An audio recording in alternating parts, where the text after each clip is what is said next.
Tonight we return to a discovery made among the ruined sacred quarters of ancient Nippur, where broken clay tablets survived beneath centuries of dust.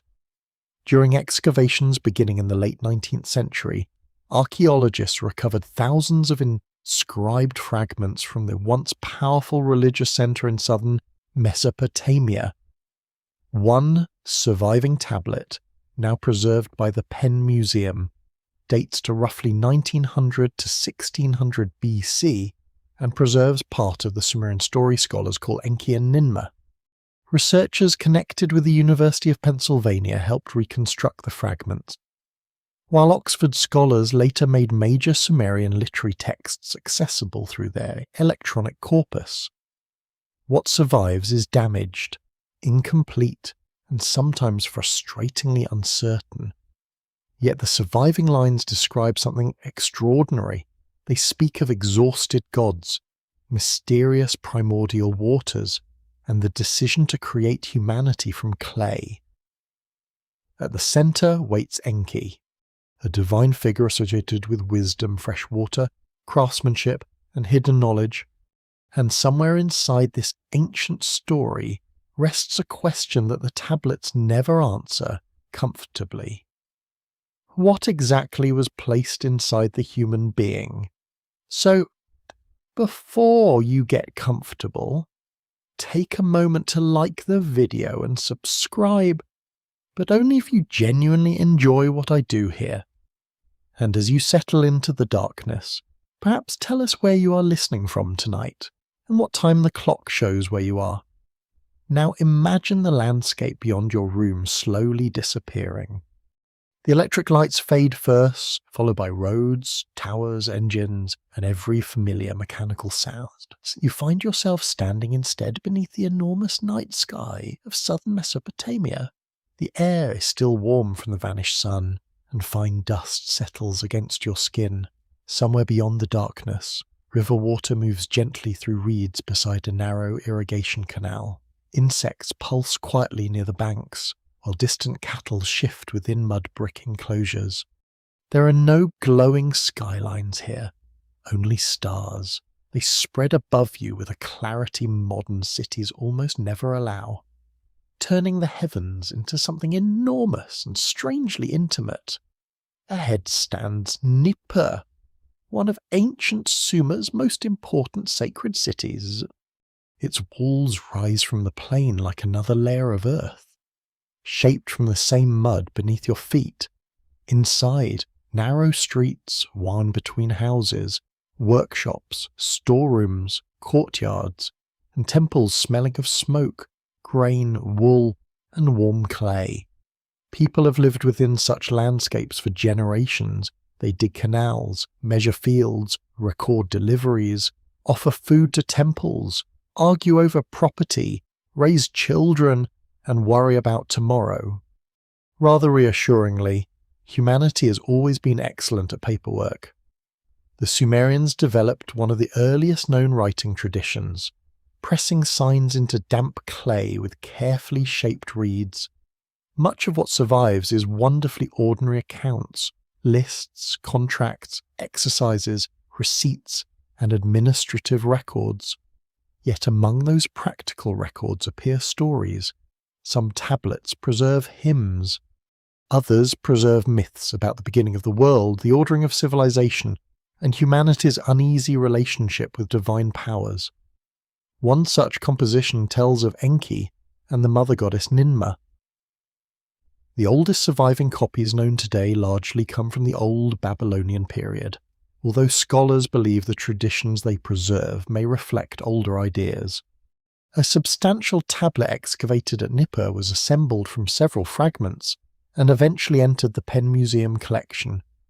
Its surface remains visibly scarred, with missing portions where entire phrases disappeared before modern readers ever encountered them. That incompleteness matters. Ancient literature rarely reaches you like a perfectly preserved book waiting peacefully on a shelf. More often, you receive a damaged conversation whose beginning, middle, or ending has been partially swallowed by time. You lean closer in your imagination. Across the clay run compact wedges made by a hand that disappeared nearly 4,000 years ago. The writer could never have imagined electricity, satellites, universities, or someone listening beneath a blanket thousands of miles away. Yet the marks remain, and those marks describe a world before humanity. According to the surviving story, the gods themselves once performed exhausting labour. Here they dug canals, shifted earth, and struggled beneath burdens required to maintain the ordered world. This is a mainstream feature of several Mesopotamian creation traditions.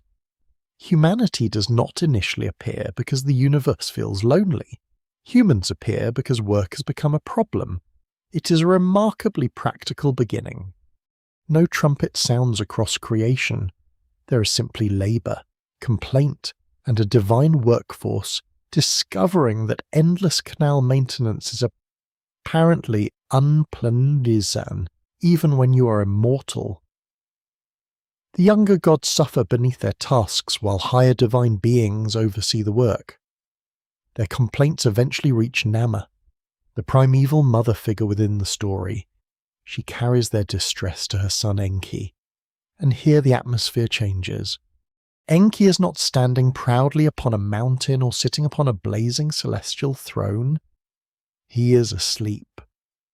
The text places him deep within a mysterious freshwater realm beneath the earth, a hidden place associated with subterranean waters and divine wisdom. The surviving description even suggests that its interior is unknown to the other gods. That detail is easy to pass over. Perhaps it is simply poetic language emphasizing Enki's sacred domain. Perhaps it tells the audience that wisdom originates somewhere inaccessible, beneath the visible world where ordinary perception cannot reach. Or perhaps the storyteller simply enjoyed giving the wisest god the best private bedroom in Mesopotamian mythology.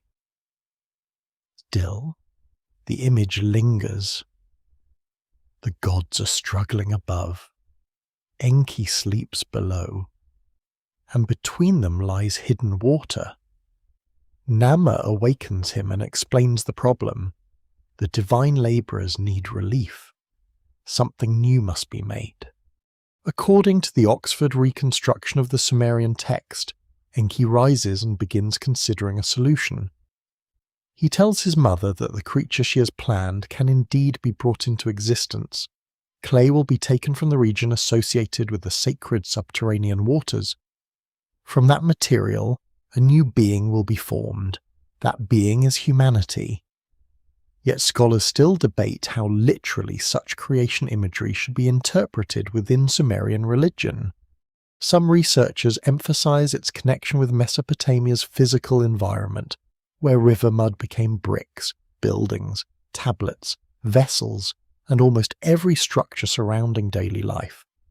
Others see theological meaning in the location of the clay, because it comes from a realm associated with divine wisdom and generative water. The distinction remains important.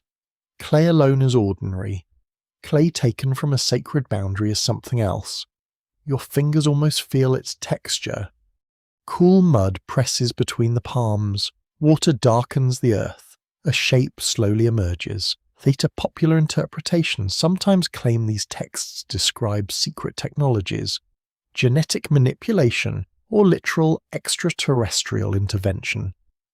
None of those claims represents the scholarly consensus, and the surviving Sumerian passages provide no scientific description of such events. Still, the fringe theories reveal something interesting about modern readers. We sense a gap. The ancient story tells us how the body begins, yet our minds immediately search for whatever makes that body conscious. The Sumerians themselves did not describe a human soul exactly as many later religious traditions would define it. Their ideas about life, death, spirit, personal identity, and the afterlife were more complicated than one convenient modern word suggests. That caution will matter as you travel deeper into these tablets. For now, however, you remain beside the first mystery. Enki knows how humanity can be formed. He understands the materials, he understands the purpose, and he possesses wisdom from a place the other gods cannot easily enter. The tablet gives you clay, it gives you labour, it gives you divine intention, but it does not yet tell you everything about the strange awareness that will eventually look outward from those clay bodies. Perhaps that silence means nothing. Perhaps something has simply been lost. Or perhaps ancient storytellers understood that the most unsettling questions should never be answered too quickly. Above Nippur, the stars continue turning. Below the city, unseen water moves through the darkness, and somewhere between earth and divinity, the first outline of humanity waits to be shaped. The complaint of the gods does not end when Enki opens his eyes. It deepens. You remain in that ancient world where the night has not yet given way to dawn, and where the first human being exists only as an idea. Somewhere beyond the walls of the sleeping city, canal water slides through narrow channels under a sky crowded with stars. The air carries the smell of damp mud, crushed reeds, animal pens, and cooling brick. Yet the story now asks you to imagine an age before those streets existed, before houses, before scribes, before anyone pressed a reed into clay and left words for strangers to discover 4,000 years later. In the oldest layers of Mesopotamian myth, the world is already organized around work. Fields must be prepared, channels must be cleared, water must be directed, earth must be moved. Even divine existence does not float comfortably above such tasks. Several Mesopotamian traditions preserve this curious idea, although they tell it in different ways. The Sumerian story of Enki and Ninmah speaks of gods burdened by labour. A later Akkadian composition known as Atrahasis develops the theme more fully, describing a class of lesser gods forced into exhausting work. That later poem survives on tablets copied in the 2nd millennium BC. Scholars at institutions including Oxford, Yale, and the University of Pennsylvania have spent generations comparing such texts, because their similarities reveal shared patterns in Mesopotamian thought. The details vary, yet the structure feels familiar. Someone must maintain the world. Someone must bear the load. The divine order is not effortless. You can almost hear the labour before you see it.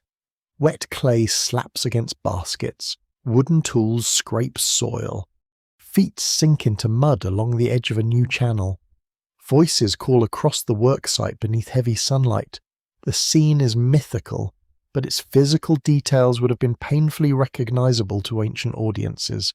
Southern Mesopotamia depended on water management.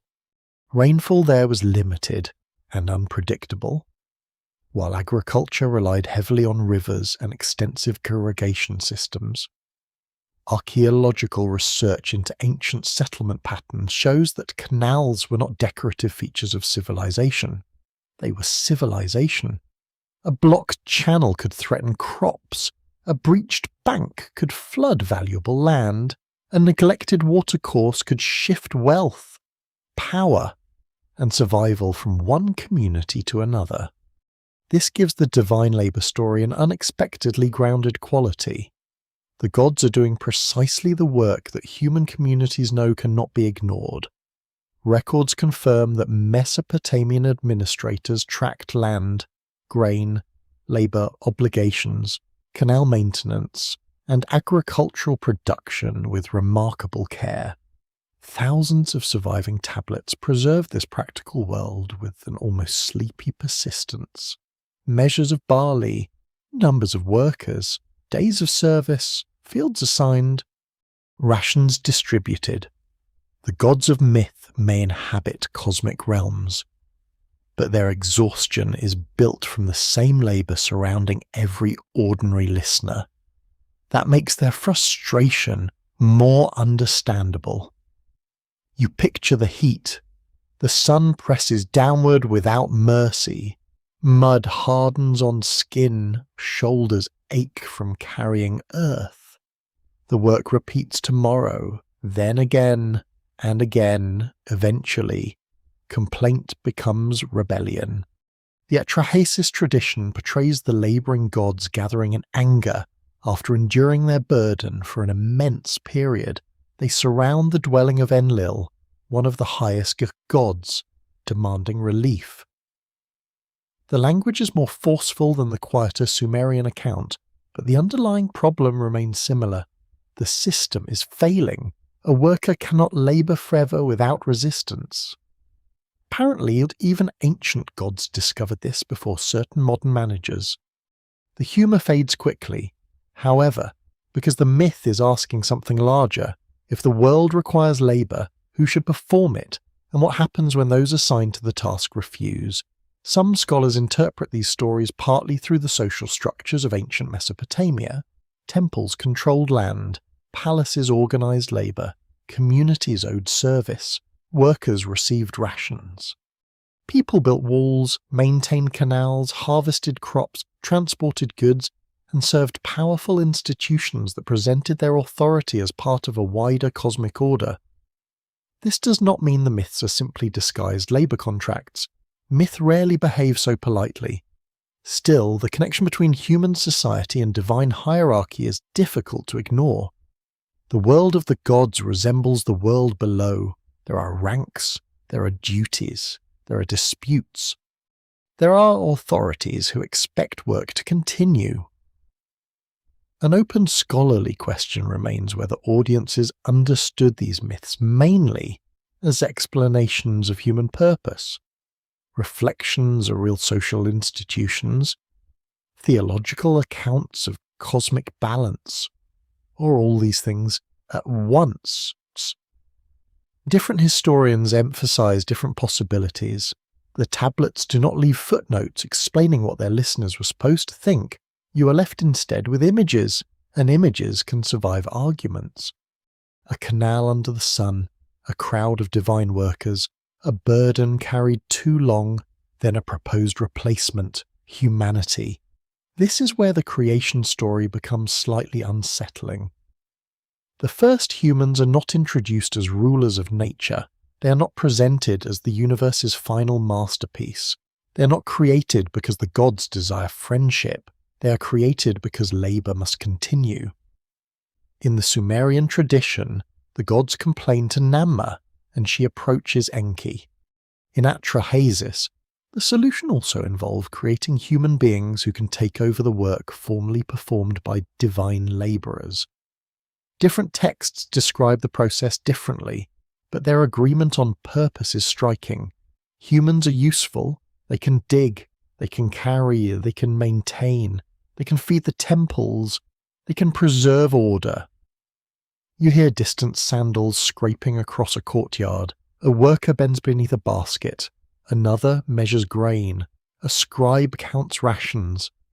The mythical beginning suddenly feels less remote. A quirky detail from the broader Mesopotamian tradition makes the picture even stranger. Some texts describe gods becoming irritated not simply by human actions, but by human noise. In Atrahasis, humanity multiplies so greatly that the disturbance becomes intolerable to Enlil. The species created to solve a divine labour problem eventually creates another divine problem. It is almost absurd. The gods need workers. Then there are too many workers for ancient audiences. However, this may have touched genuine anxieties about population, disorder, disease, famine, and the vulnerability of crowded settlements. Civilization produces abundance. It also produces complications. Humanity inherits the work of the gods, but humanity also inherits the instability surrounding that work. That pattern will matter later. For now, you stand at the beginning of the arrangement. The divine workers have protested. The higher gods require a solution. Enki possesses the necessary wisdom. And humanity is about to enter the world with a job already waiting. You might expect such an origin to reduce humans to servants. Perhaps it does. Yet, the same stories preserve a contradiction. If human beings exist merely to carry burdens, why are they given intelligence? Why do they build cities? Why do they compose hymns? Why do they ask questions about death? Why do they become capable of wisdom powerful enough to attract divine attention? The tablets do not solve this contradiction. They preserve it, and perhaps that is why the story remains compelling after so many centuries. A tool does not wonder why it exists. A basket does not question who placed the burden inside it. Clay does not fear death, but humanity will do all these things. The world requires workers, and Enki knows how to create them. Yet once consciousness enters the arrangement, the simple solution becomes something far more complicated. Above the imagined canals, daylight slowly begins to pale the eastern sky. The divine rebellion has forced a decision. The burden must pass from gods to mortals, and soon Enki will shape a creature capable not only of carrying earth, but of wondering why the earth feels heavy at all. Your mind drifts downward now, away from the open sky and the restless gathering of divine workers. The light changes, heat gives way to coolness, and the dry scent of dust fades beneath the imagined smell of deep water. You are no longer standing beside a canal or beneath the walls of a city. Instead, you follow the story toward a place the Sumerians associated with hidden freshwater, wisdom, fertility, and divine power. This is Enki's domain. In later scholarship, it is often described as the subterranean freshwater deep, a mysterious region imagined beneath the earth.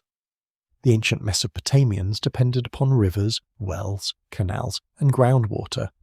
So water was never merely decorative. It meant survival, agriculture, cleansing, movement, and life itself. Yet in myth, water could also conceal. It could divide the visible world from another realm. And somewhere within that hidden depth, Enki sleeps. The detail feels almost strangely domestic. While other gods complain about their labour, Enki is not shown marching among them or issuing immediate commands. He rests inside his secluded dwelling, removed from the noise above. You can almost hear the muffled stillness surrounding him. No hammers strike stone, no workers shout across embankments, no baskets scrape against packed earth, only water, only darkness, only the quiet pressure of a place beyond ordinary reach. The surviving Sumerian text of Enki and Ninmah places this sleeping god at the centre of the crisis. Namma, his mother, comes to him carrying the complaints of the exhausted divine labourers. This much belongs firmly within the mainstream reading of the composition. The gods are burdened. Namma approaches Enki. Enki possesses the wisdom necessary to propose a new arrangement. Yet the scene contains another feature that scholars have long noticed. Enki's dwelling is described as a place whose interior is not known by the other gods. That is a peculiar thing to say. It may simply emphasize the sacred privacy of his domain. It may also reflect the special character of Enki as a god whose authority comes from knowledge that is not openly distributed. Sumerian literature repeatedly associates him with wisdom, craft, ritual expertise, fresh water, and the ordering of civilization. He is not simply clever, he understands systems. He understands how things fit together. That distinction matters. A clever god might solve a single problem. A god of systems may understand consequences. You linger for a moment at the edge of that thought. If Enki knows how to create humans, then perhaps he knows what humans will become. Perhaps the tablets do not say so directly, and that uncertainty should remain intact. Oxford researchers who have worked extensively with Sumerian literary compositions often emphasize how careful readers must be with damaged texts and reconstructed passages.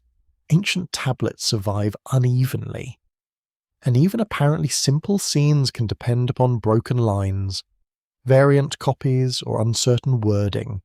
The story feels complete when told aloud. The clay itself is less obedient, parts are missing, signs are damaged, meanings shift with context. This is one reason ancient history can feel strangely intimate. You are never receiving everything.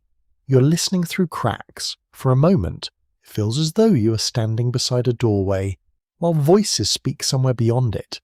You catch only portions, a complaint, a name, a command, a promihita, then silence again. Enki's association with deep fresh water strengthens the mood of concealment. In Mesopotamian thought, the freshwater deep was not an ocean in the modern sense. It was a sacred source beneath the earth, imagined as the origin of wells, springs, and fertile waters. The landscape above could appear dry and harsh. Life rose from what lay below. That contrast would have been obvious to communities living under intense sun, where hidden moisture could determine whether crops survived. So the place beneath becomes powerful. Visible land depends upon invisible water. Visible society depends upon invisible order. Visible humans may depend upon something else unseen. You can feel how easily myth begins building layers. The Sumerians did not need modern psychological language to understand hidden causes.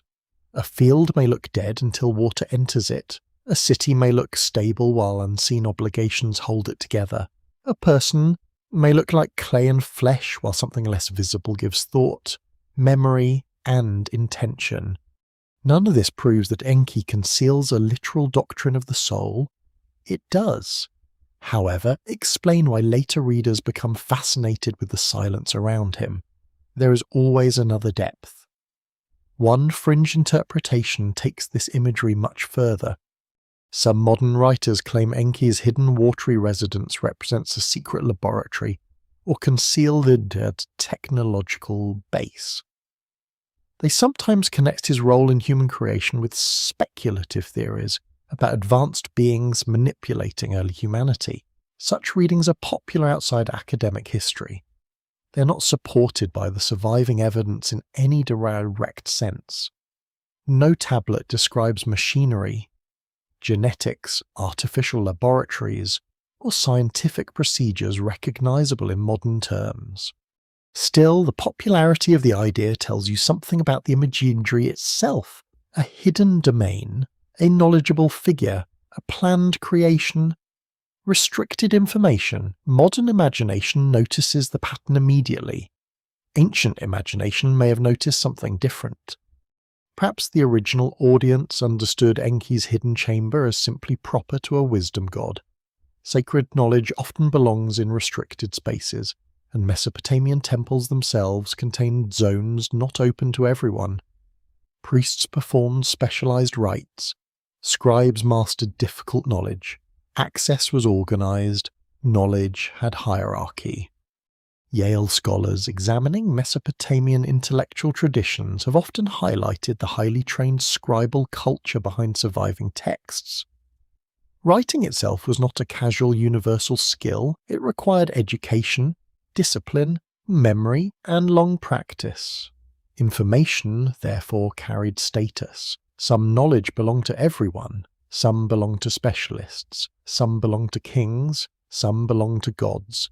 It is possible that Enki's hidden dwelling reflects this broader cultural instinct. Wisdom is valuable partly because it is not everywhere, and Enki possesses more of it than most. Nama reaches him with the god's complaint. You imagine her voice entering the stillness. The divine workers are exhausted. They need relief. The current arrangement cannot continue. Enki listens. He does not panic. There is no great celestial argument in this moment. Instead, he appears to know a solution already exists within possibility. That calmness makes the scene stranger. Humanity has not yet been made, yet humanity already fits an available purpose. The creature can be formed, the burden can be transferred, the world can continue. But perhaps you notice what is missing. There is no discussion of human consent. No future person is asked whether carrying divine labour sounds appealing. The system is designed first, human life enters afterward. That pattern would have felt familiar in many ancient societies, where individuals were born into obligations they did not choose. Family, temple, field, rulers as debt, labour, and community shaped a person's life long before personal freedom became a central political ideal. So perhaps the myth reflects something painfully ordinary. You arrive after the rules already exist, you inherit the arrangement, then you learn how to live inside it. Yet Enki complicates that bleak simplicity, because in later stories, he does not always behave like a distant administrator. Again and again, traditions portray him as sympathetic toward humanity, especially when other gods become destructive or severe. That future pattern has not unfolded yet. For now, he simply waits in the deep. But you remember the sleeping god. You remember that he occupies a place others do not fully know, and you remember that wisdom in these stories is never entirely public. A scholarly debate remains over how much continuity should be assumed between different texts involving Enki. Compositions written in different periods serve different purposes, and historians must resist treating them as one perfectly unified biography. That caution matters. Still, recurring characteristics remain difficult to ignore: water, wisdom, creation, cunning, protection, hidden knowledge. The pattern begins softly, like water beneath earth. You imagine Enki rising from sleep while the divine complaint hangs in the air. The solution has not yet taken shape. No human voice exists. No human hand has touched mud. No human eye has looked toward the stars. But the knowledge required for humanity already rests with a god whose home lies beneath the visible world. Perhaps that is only poetic geography. Perhaps it expresses nothing more mysterious than the sacred nature of water. Or perhaps that the old storytellers understood something you still recognize instinctively. The deepest decisions are often made where no one else can see them. Above, the gods wait. Below, Enki knows, and between those two realms, the idea of humanity begins to move toward form. Now the story moves from hidden water toward earth. You feel the imagined coolness beneath Enki's dwelling begin to mingle with the heavier scent of wet clay somewhere above. The divine workers still wait for relief somewhere below. The god of wisdom has already considered the shape of an answer. Humanity will be made from material close at hand, Dormville. Not gold, not crystal, not fire from the stars, clay. The choice feels almost humble. Yet in southern Mesopotamia, clay is never merely dirt. It is wall, tablet, vessel, seal, ovenson, figurine, brick and memory. A city rises from it. Records survive inside it. And the dead themselves return eventually to earth. You touch the imagined ground with your fingertips. It is cool beneath the surface. Moisture gathers there. The earth darkens under your hand. This is the substance from which a new creature will emerge. In the surviving Sumerian composition, Enki tells Nama that she can form the creature she has planned. The clay is associated with the region above the subterranean waters, connecting the act of creation with Enki's own sacred realm. That detail gives the scene its quiet power. Humanity is shaped from ordinary earth, yet that earth touches a divine source. Researchers working with Sumerian literary traditions at Oxford and the University of Pennsylvania have long emphasized how closely Mesopotamian myths reflect their physical environment. Southern Iraq offers vast alluvial plains formed through river sediments carried over immense spans of time. Mud is everywhere. Stone is comparatively scarce, so people learn to build with what the rivers provide. Brickmaker presses mud into a mould. A potter turns wet earth beneath steady fingers. A scribe smooths clay before writing. Creation itself becomes familiar. The gods work like artisans. There is something almost domestic in that. You do not need to imagine thunder splitting the heavens. You can imagine hands, pressure, moisture, a shape growing slowly under patient movement. Ancient figurines discovered across Mesopotamia make the metaphor even more tangible. Archaeologists have recovered countless small clay figures representing humans, animals, divine beings, and symbolic forms. Some are beautifully finished, others are crude. A few look as though someone became bored halfway through. The quirky detail matters because it reminds you that shaping life from clay would not have sounded abstract to ancient listeners. They lived among objects constantly created from mud by human hands. The metaphor was visible every day. A lump becomes a face, a blank tablet becomes language, a mound becomes a house. So why should humanity not begin the same way? Yet the composition does not present the human body as an accidental form. There is intention behind it, Enki proposes. Namma shapes.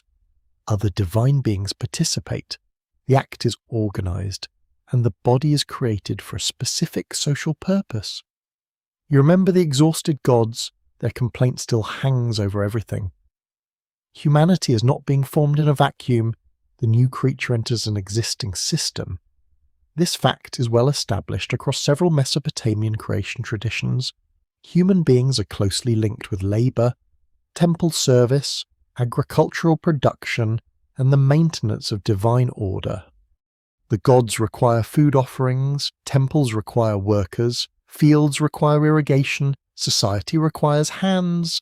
The clay body is therefore practical. It bends, it carries, it digs, it builds, it reproduces, it ages, and eventually it breaks. That last feature becomes important later. For now, though, you stay with the moment before the first human stands upright. Water touches earth. Hands shape form. Breath and consciousness remain strangely difficult to locate. The text tells you enough to see the body being made. It tells you less about the interior, that silence creates room for questions. Some modern readers rush into that space and fill it with elaborate theories. They claim the clay represents biological material, while divine intervention represents genetic engineering carried out by advanced non-human beings. Such interpretations are fringe. They are not supported by mainstream Assyriology, archaeology, or the linguistic evidence preserved on the Chlot. No scientific process is described. No laboratory appears, no machinery is named. Still, the speculation reveals a persistent modern discomfort. Clay seems too simple, consciousness seems too strange, so people search for another ingredient.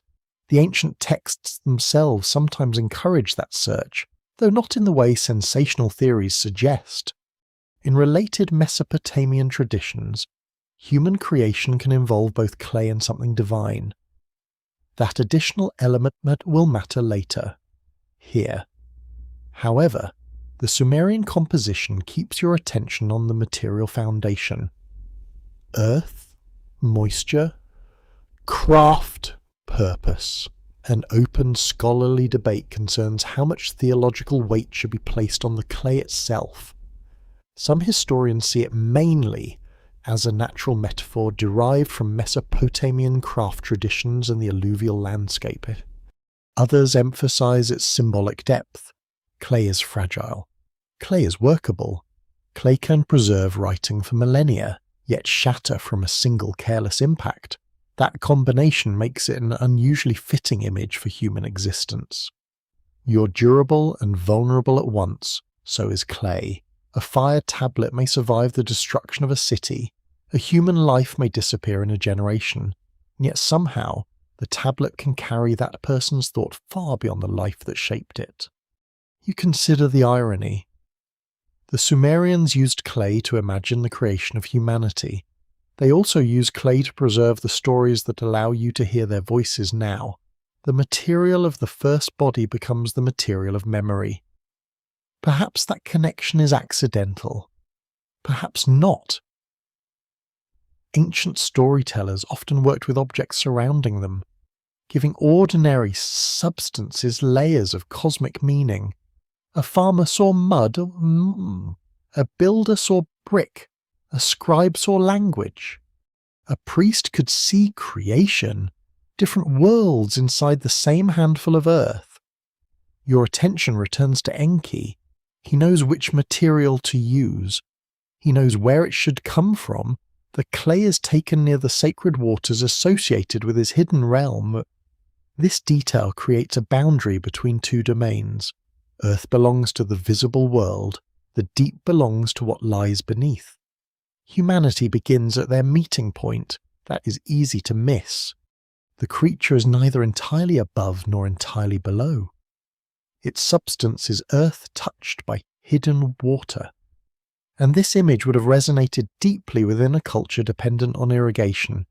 Dry soil produces little, water changes it. Fields awaken, seed wells. Green shoots rise from brown ground. Life appears where the two elements meet. Perhaps the creation scene simply magnifies that agricultural truth. Humans emerge from the same union that makes crops possible. Water and earth. Nothing more mysterious is required, yet something remains unsatisfied in the human mind. You can explain the body, you can describe bone, skin, breath, blood, and muscle. You can examine the skull, or you can measure the brain, but then a question quietly enters. Where is the person ancient Mesopotamians would not have phrased the problem exactly this way? Their categories of body, spirit, life, absolute death, and personal identity differed from modern religious and philosophical systems. Still, their texts clearly recognize that a living human is more than a motionless body. Something leaves at death. Something can appear in dreams. Something can persist in the underworld. Something remembers. The language is complicated, and later generations often flatten it into the convenient modern word soul. You should resist doing that too quickly. The story is older than many later doctrines. Its ideas deserve to remain strange. For now, Enki gives you no neat definition. He gives you clay. He gives you water. He gives you a purpose. And perhaps that is enough for the first stage. The body must exist before the mystery inside it can trouble anyone. You imagine Namma's hands pressing gently into the wet substance. A shoulder takes shape. A chest forms. The curve of a face emerges. There are no eyes watching yet. No memory, no fear, no desire, only form. The silence around the unfinished figure feels deeper than before. You remember that the divine workers created this crisis through exhaustion. Their suffering produced the need for a new being. The human body is therefore born from another creature's burden. That is not an especially cheerful beginning. Still, it carries a peculiar dignity. The gods cannot maintain the world alone. Something new is required, something capable of entering the cycle of work, growth, hunger, family, worship, and death. The clay figure waits. Perhaps the first secret is already present in its material. Human beings belong to the earth. They are shaped from what lies beneath their feet. Whatever wisdom they receive later, whatever divine connection may enter them, their bodies remain tied to mud. That fact never disappears. Kings return to it, priests return to it, or scribes return to it, cities return to it. Even temples eventually collapse into the same earth from which their bricks were formed. But the story is not finished. Because clay explains the vessel, it does not yet explain the awareness that will look through its eyes. And somewhere near Enki's hidden waters, another layer of the mystery is waiting. The first human shape does not remain still for long. Once the clay body enters the divine order, the problem that created it, Vikinit, returns immediately. The gods were exhausted. The canal still required attention, and fields still waited beneath the Mesopotamian sun. A new creature may now stand where no human stood before, but standing alone solves nothing. The burden must move. You can almost feel the weight before anyone lifts it. A basket presses against the shoulders. Mud clings beneath bare feet. The wooden handle of a digging tool rubs against the palms, somewhere nearby. Irrigation water moves through a narrow channel, carrying reflected sunlight between low banks of earth. This is the work humanity inherits. The surviving Sumerian creation tradition presents human beings as a response to divine labor. In related Mesopotamian texts, that purpose becomes even clearer. People are created so the gods no longer need to perform the exhausting tasks required to maintain the ordered world. The arrangement is practical. It is also unsettling. Humanity does not begin with freedom. Humanity begins with obligation. You enter life after the terms have already been decided. The fields exist, the canals exist, and the gods exist. The hierarchy exists. Now someone must work within it. For ancient audiences, this idea would have sounded less strange than it may sound today. Birth in Mesopotamia placed a person inside networks of family, temple, household, land, authority, and debt. Choice mattered, but inherited duty mattered too. Records from archaeological sites across Iraq show how carefully institutions organized labor.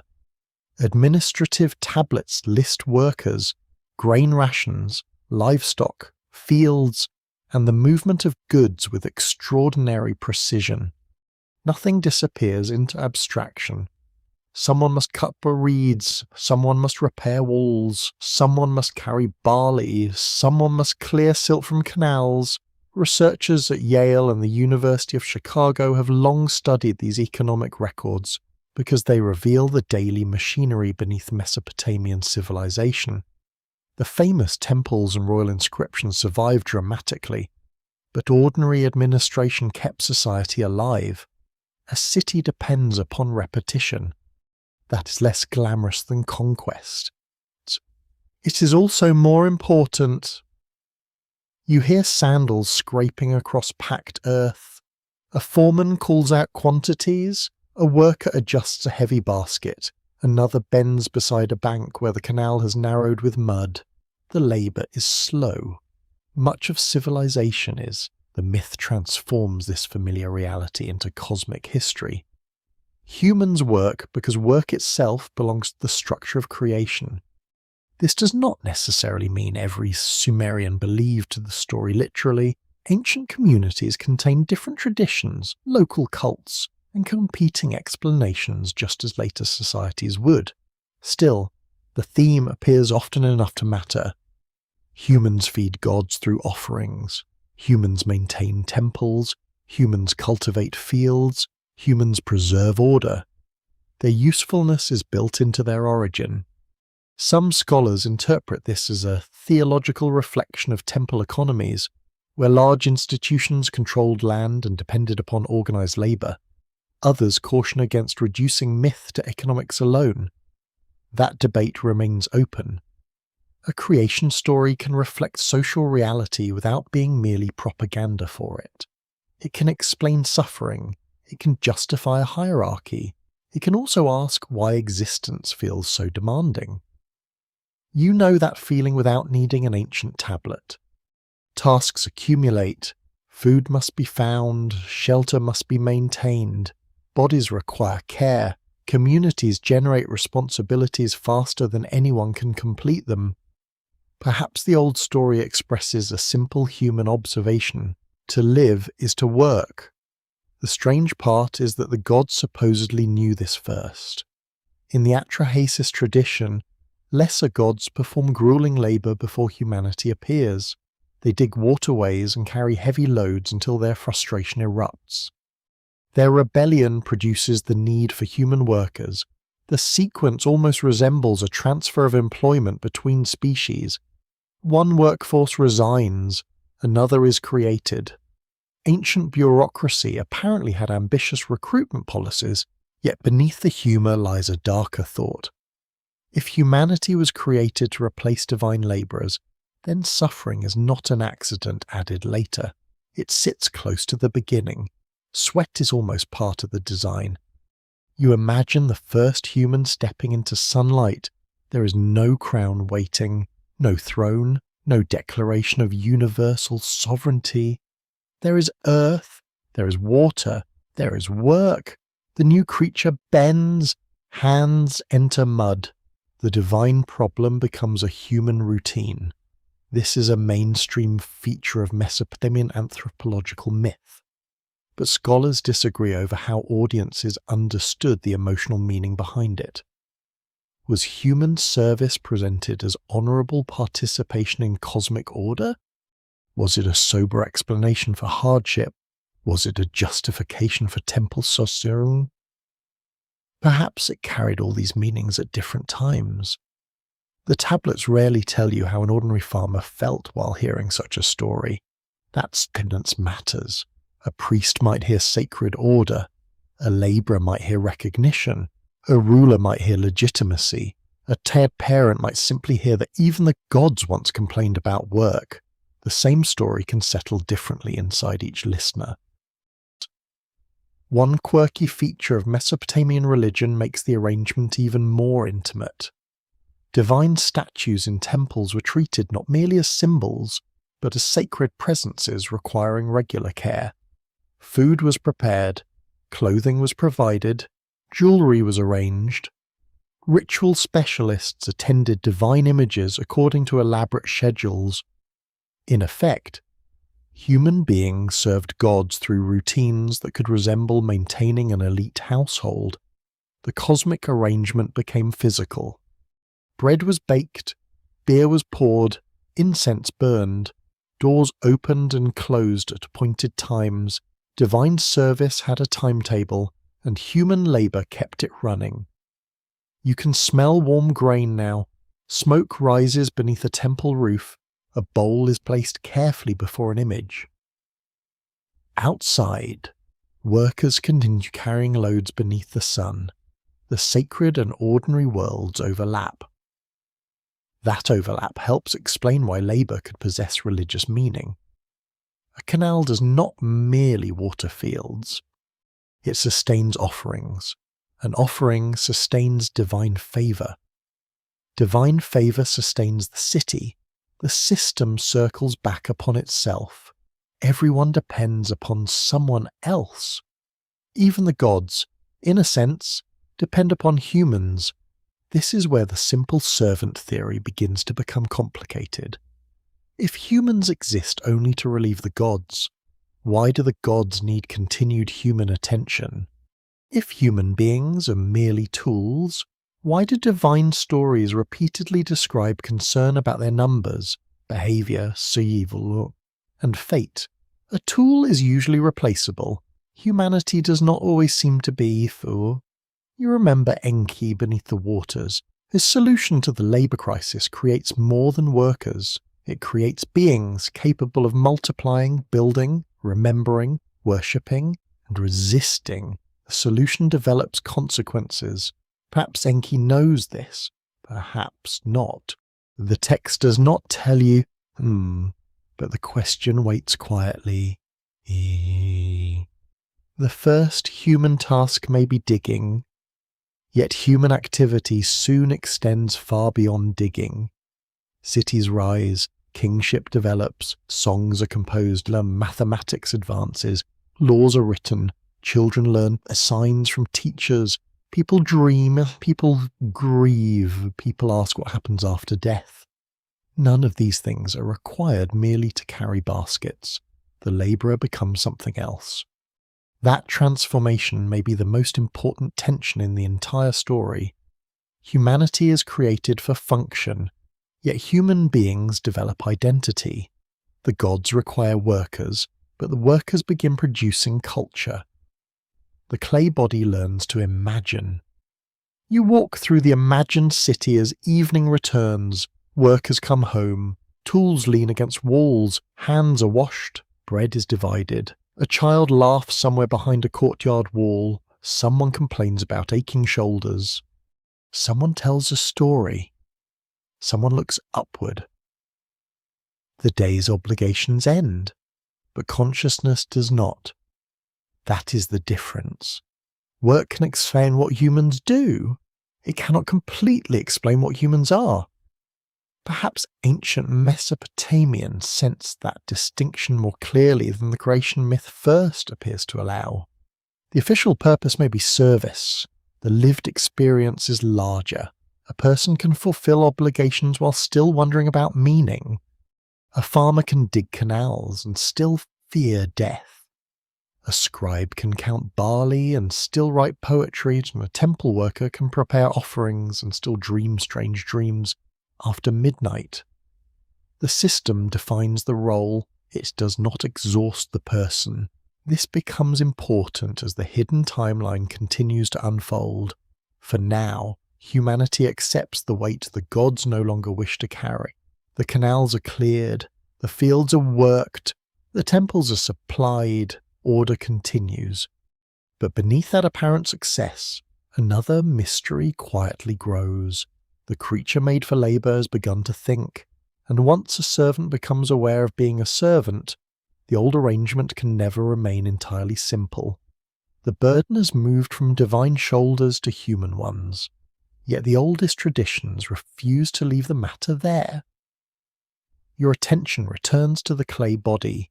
It can bend, it can carry, it can work the fields, but something about it remains unfinished. The scent of wet earth still hangs in your imagination, mingling now with smoke from lamps and warm grain from distant ovens.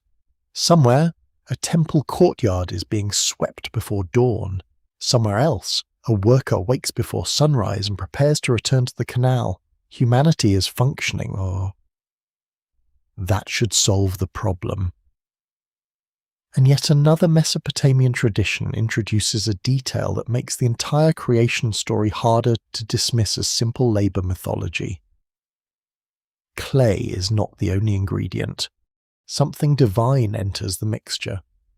The clearest version appears in the Akkadian poem Atrahasis, preserved on tablets copied in the 2nd millennium BC. Scholars at institutions including Yale, Oxford, and the University of Chicago have studied the surviving manuscripts because they provide one of the most detailed ancient Mesopotamian accounts of human creation. The poem differs from the Sumerian Enki and Ninmah tradition. You should not treat them as identical texts, but they share important themes. The gods are burdened by work. A crisis develops. Humanity is created as a solution. Then Atrahasis adds something startling. A god is chosen. That god is killed. His flesh and blood are mixed with clay. From that combination, humans are formed. The image is strange. It is also easy to misunderstand. You do not need to imagine a modern biological procedure. The poem belongs to a religious and poetic world where divine substance carries symbolic power, one blood, flesh, all clay, birth, and ritual are woven together in ways that do not map neatly onto modern science. Still, the central implication remains difficult to ignore. Human beings are made from earth, but not from earth alone. There is something of a god inside them. You let that thought settle quietly, not immortality, not unlimited power, not freedom from suffering, something subtler. A divine residue, perhaps a connection, perhaps a memory, perhaps simply an explanation for why humans possess awareness beyond what their humble material seems to promise. Researchers continue debating exactly what the divine ingredient means in Atrahasis. Some scholars read it mainly as a mythic explanation of human intelligence and consciousness. Others emphasize responsibility. If humans carry part of a slain-loved god, then their nature may contain both divine potential and inherited burden. Still others focus on the ritual structure of the passage.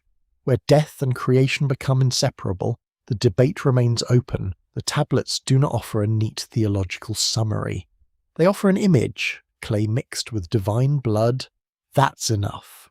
You picture ancient listeners hearing the story in a world where blood meant life, kinship and sacrifice, danger and identity. The combination would not have felt casual. It marks humanity as hybrid in a symbolic sense, earth below, divinity above, the mortal bodies carrying something that does not belong entirely to the soil. This is where modern fringe theories often become very excited. Some writers claim the story describes ancient genetic engineering, with divine blood representing biological material inserted into early humans. Others suggest the gods were advanced extraterrestrials creating a worker species through scientific manipulation. These interpretations are not supported by mainstream archaeology or Assyriology. No surviving Mesopotamian tablet describes DNA, laboratories, genetic tools, or technologies resembling modern biotechnology. The language is mythic. Its categories are religious, but fringe enthusiasm persists because the basic image is so provocative. Humans are engineered from two kinds of substance. That sounds modern when translated carelessly. The ancient text, however, seems interested in something deeper than technique. It asks what kind of being results when mortality and divinity are mixed. That question has never really disappeared. Your fingers brush the imagined surface of a clay tablet. The signs are small. The wedges are pressed deeply in some places, lightly in others. A scribe once copied them under conditions you cannot reconstruct completely. Perhaps he was tired, perhaps he was training, perhaps the story already seemed ancient to him. There is a quirky tenderness in that thought. Even a myth about the origins of humanity survives because someone had to do the copying. Another worker, another set of hands. The labour theme returns yet again. Humans are created to relieve divine work, then spend thousands of years working to preserve stories about why they were created. There is something almost circular about it. And somewhere in that circle, the divine ingredient remains. The slain god in Atrahasis is identified through a name that scholars translate and interpret in different ways, and the details of the passage remain subject to linguistic discussion. What matters here is the broader pattern. A divine being is sacrificed. Its substance enters human creation. The result is not simply a clay servant. The result is a creature carrying divine material while remaining mortal. You can feel the contradiction forming. A being made from earth should return peacefully to earth. A being containing something divine may resist that ending. It may wonder why death exists. It may sense that part of itself does not fit comfortably with immortality. Perhaps this is where the first unease begins, not in death itself. In awareness, a dog can die, a tree can fall, a river can dry. But humans imagine their own ending long before it arrives. They build tombs, they speak names of the dead, they compose laments, and they ask whether something survives. Ancient Mesopotamian texts show clearly that death occupied a serious place in their imagination. The underworld appears often, ghosts matter, proper burial matters, remembering the dead matters. Yet their afterlife was rarely described as bright or comforting. Mortality remained heavy. That makes the divine ingredient even stranger. Why place something sacred inside a creature destined to die? You walk slowly through that question. Perhaps the myth explains intelligence. Perhaps it explains ritual obligation. Perhaps it explains why humans can communicate with gods through prayer and sacrifice. Or perhaps it explains the painful distance between what humans feel themselves capable of becoming and what mortality finally allows. This interpretation must remain speculative. The texts do not say that the divine ingredient is a soul in the later philosophical sense. They do not present a clear doctrine of an immortal inner essence. Modern readers often want them to. The tablets resist. Mesopotamian ideas about personhood included breath, flesh, name, shadow, spirit, memory, and social identity in overlapping ways. There is no single ancient term that perfectly matches every later use of the word soul. That uncertainty is important, prevents the mystery from becoming too tidy. You return again to the creation scene. Wet clay rests in divine hands. Blood enters it. The mixture changes. A body forms. A work arises. But now the worker carries something inherited from the divine world. Not enough to become a god. Enough to be different. You remember the earlier question. Why does a creature designed for labour become capable of poetry? Why does a servant become curious about eternity?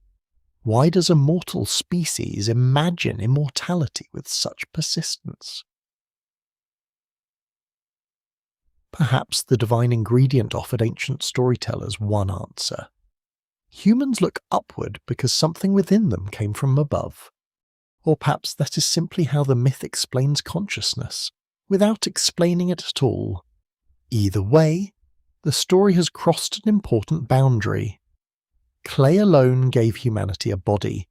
The divine element gives the body a mystery. And from this point onward, every human task carries an echo of that contradiction. Hands dig mud, minds dream beyond death. Bodies age, memory reaches backward, workers obey, poets question. The earth claims the body eventually, yet something within human beings continues asking whether earth has the final word. Night settles again over the imagined plain. Canal water moves softly beneath the stars. A lamp flickers inside a scribal room. On a tablet nearby, the old story waits in silence. Clay, blood, labour, awareness, 4 elements now stand beside one another, and the ancient mystery becomes more difficult to ignore. If humanity contains something divine, then perhaps the most important secret was never how humans were made. Perhaps it was what that divine fragment was expected to become. The clay has already received its divine ingredient, yet the meaning of that act remains hidden beneath several layers of ancient thought. Your mind drifts toward the darker symbolism now. Not violence for its own sake, not spectacle, something quieter. Blood as memory, blood as inheritance. Blood as the invisible thread joining one life to another. In ancient Mesopotamia, blood could signify more than simple physical life. It could carry associations of kinship, obligation, identity, and the continuity between generations. That does not make every reference mystical, but it gives the creation story a deeper texture. The human creature is not only shaped, it is connected. That connection begins with the sacrifice god in Atrahasis. The poem tells you that divine substance enters the clay, and from that mixture humanity emerges. The language remains mythis, but the implication is powerful. Humans inherit something. Exactly what they inherit remains debated. Some scholars have suggested that the slain god's presence explains intelligence, awareness, or the ability to understand divine instruction. Others interpret the act as a transfer of responsibility, where the burden once carried by gods becomes embedded within the new human species. The distinction matters. One reading emphasizes consciousness, another emphasizes duty. A third possibility is that both ideas overlap. Ancient myths often refuse the neat categories modern readers prefer. You can almost hear the soft tapping of a stylus against damp clay. A scribe copies a line, another scribe, perhaps centuries later, copies it again. Each generation preserves the same strange image. A god dies, humans live. Something passes between them. Researchers at Yale and Oxford have explored how Mesopotamian literature uses divine action to explain human conditions that otherwise seem difficult to justify. Why do people labour? Why do they die? Why do they possess intelligence while remaining fragile? The creation traditions answer these questions indirectly. Humans work because the gods needed workers. Humans are mortal because they remain tied to clay, Humans possess unusual awareness because something divine has entered them. None of these explanations is complete. Together, however, they form a system. You begin to see the pattern. Earth gives structure. Divine blood gives distinction. Labour gives purpose. Mortality gives limitation. The human condition emerges from the tension between these elements. That tension may be more important than any single doctrine. You walk through an imagined courtyard before sunrise. The stones are cool beneath your feet, but a faint scent of wax smoke lingers near a doorway. Someone inside murmurs a prayer, another person sleeps beside a wall. Outside, a donkey shifts impatiently. Human life appears ordinary, yet according to the myth, something extraordinary lies within every ordinary body, not visible, not measurable, not obvious, a trace of divine origin. This does not mean the Mesopotamians believed every person carried an immortal soul exactly as later traditions would define it. That would be too simple, and the evidence does not support such a clean conclusion. Their ideas about death were darker.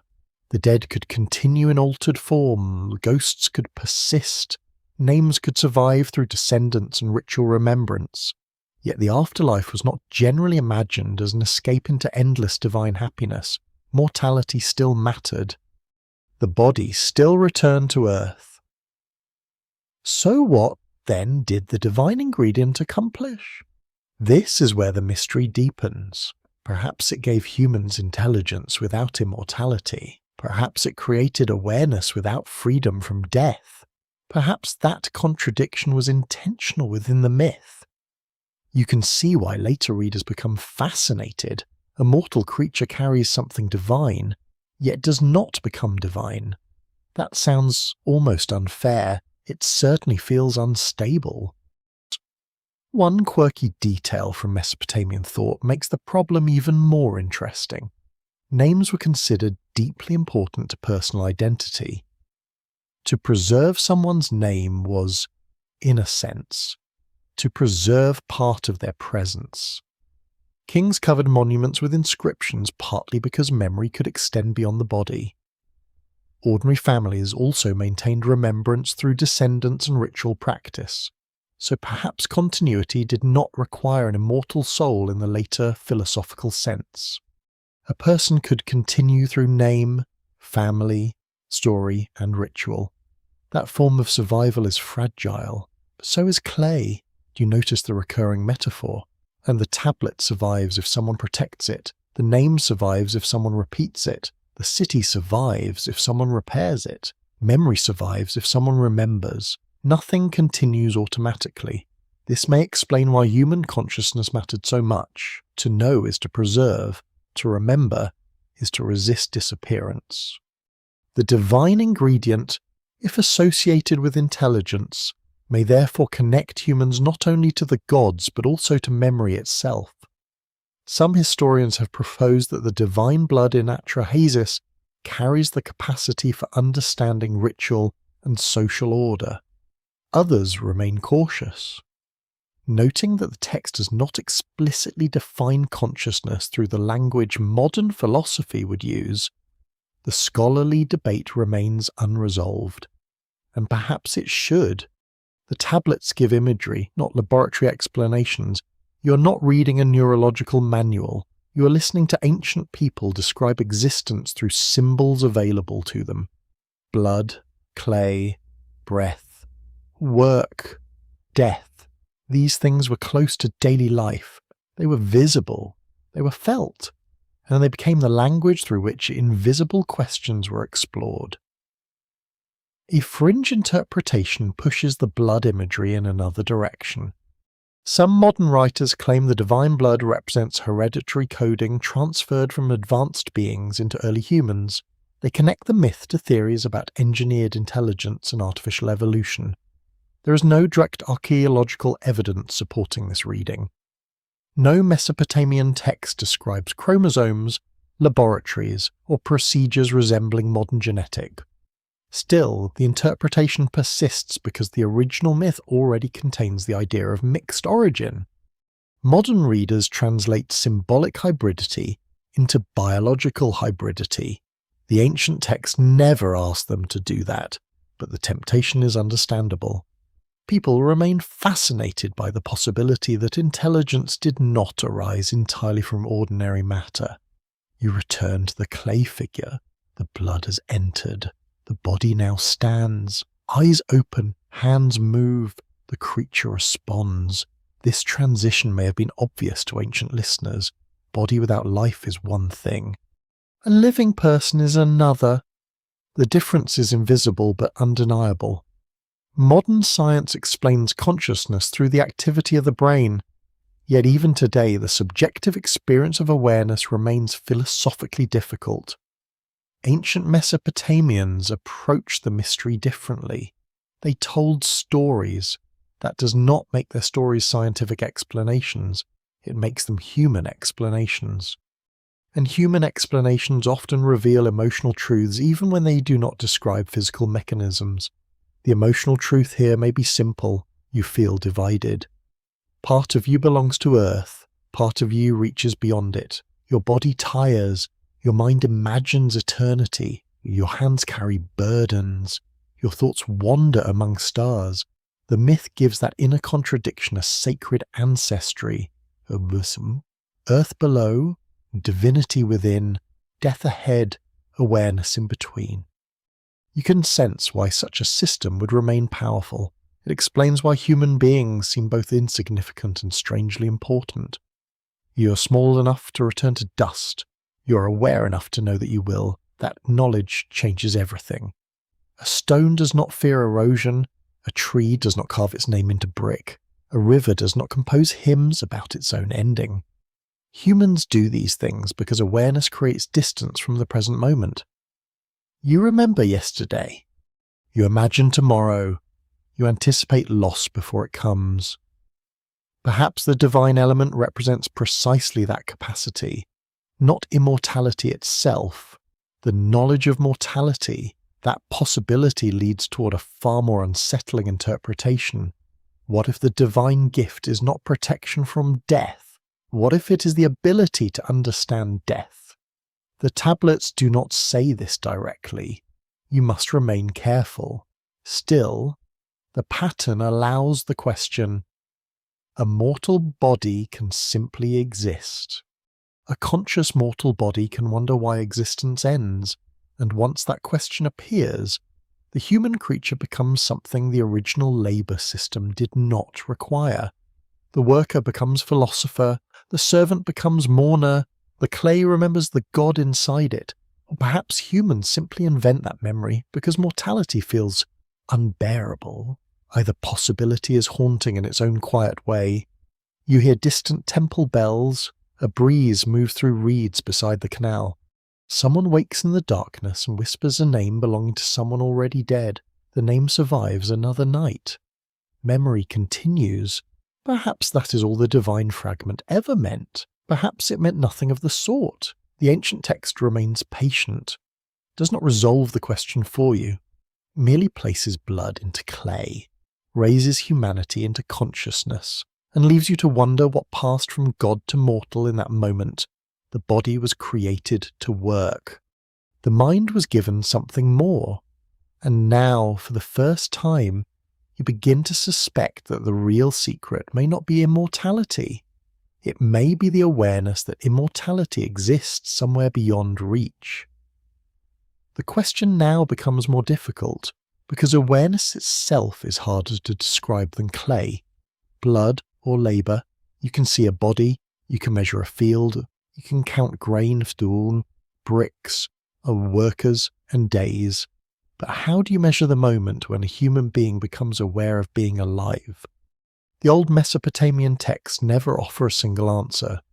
Instead, they scatter clues across hymns, myths, laments, rituals, royal inscriptions, and stories about the dead.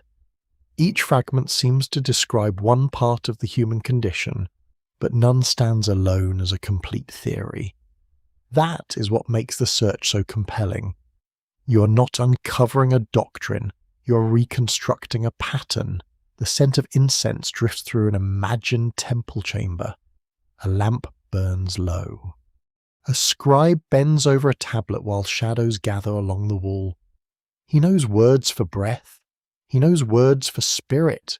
He knows words for life, fate, shadow, name, and the presence of the dead. Yet he does not stop to define consciousness for you. He assumes the world around him already makes sense. You are the stranger. You arrive 4,000 years late, trying to understand what he considered ordinary. Scholars at institutions such as Yale, Oxford, and the University of Pennsylvania have spent generations comparing Mesopotamian vocabulary for human identity and divine influence. Their work shows how dangerous it is to force modern categories onto ancient text. The English word soul feels convenient. Ancient Mesopotamian thought is not. A person could be understood through body, breath, name, social role, divine fate, family connection, and posthumous presence. These ideas overlapped without collapsing into one simple definition. That complexity may itself be the clue. Perhaps ancient people did not imagine the self as a single invisible object hidden inside the chest. Perhaps identity was more like a network. You belong to your body, you belong to your household, you belong to your city, you belong to your gods. You belong to your name, and eventually, you belong to memory. The individual existed through relationships. That concept feels distant from modern assumptions about private inner identity, yet it also feels strangely familiar.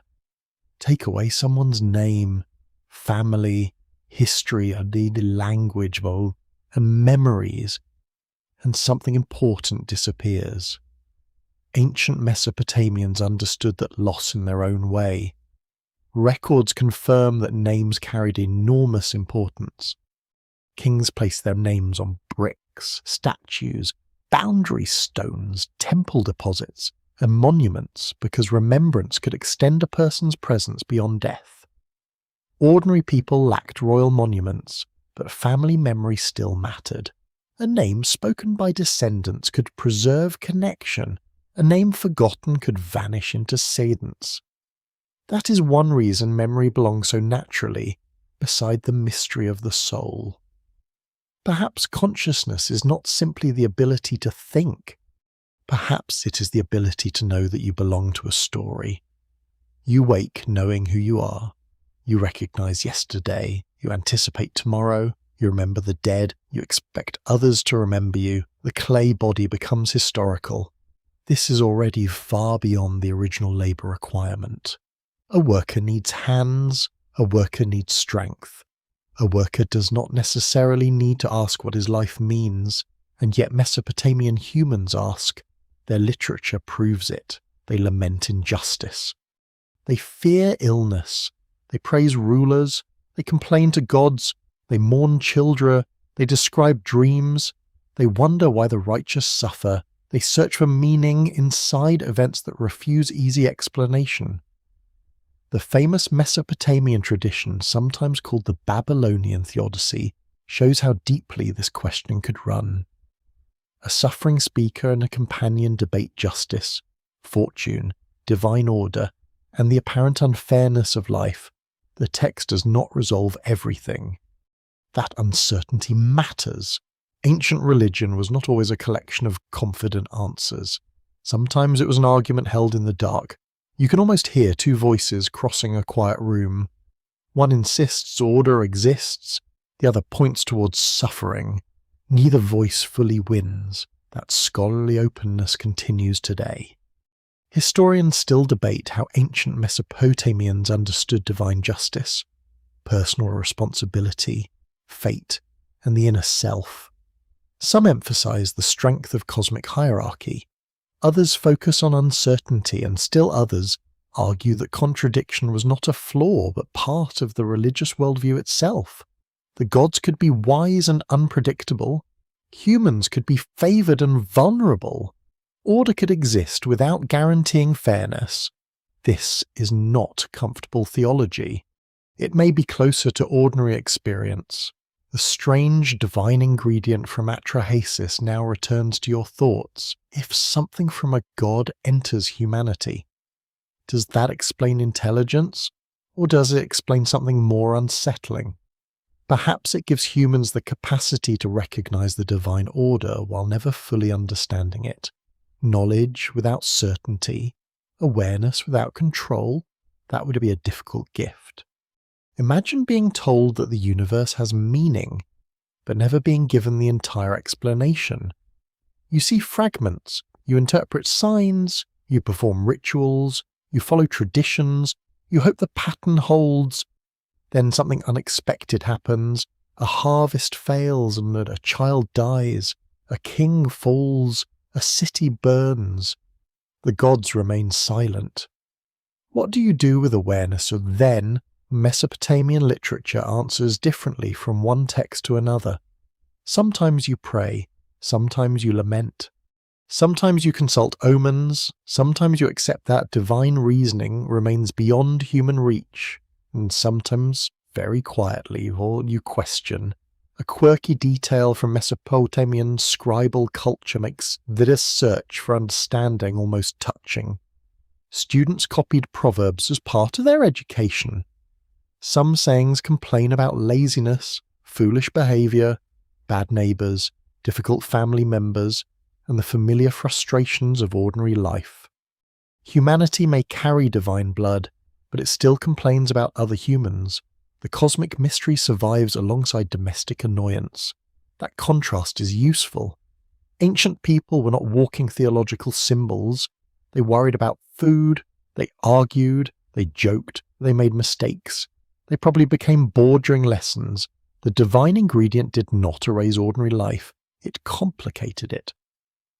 You imagine a young scribe pressing signs into clay. His teacher corrects him. He tries again. The tablet carries a lesson. The lesson carries memory. Memory becomes knowledge. Knowledge becomes tradition. Perhaps this is one form of immortality the ancient world actually achieved. Not bodily survival, transmission.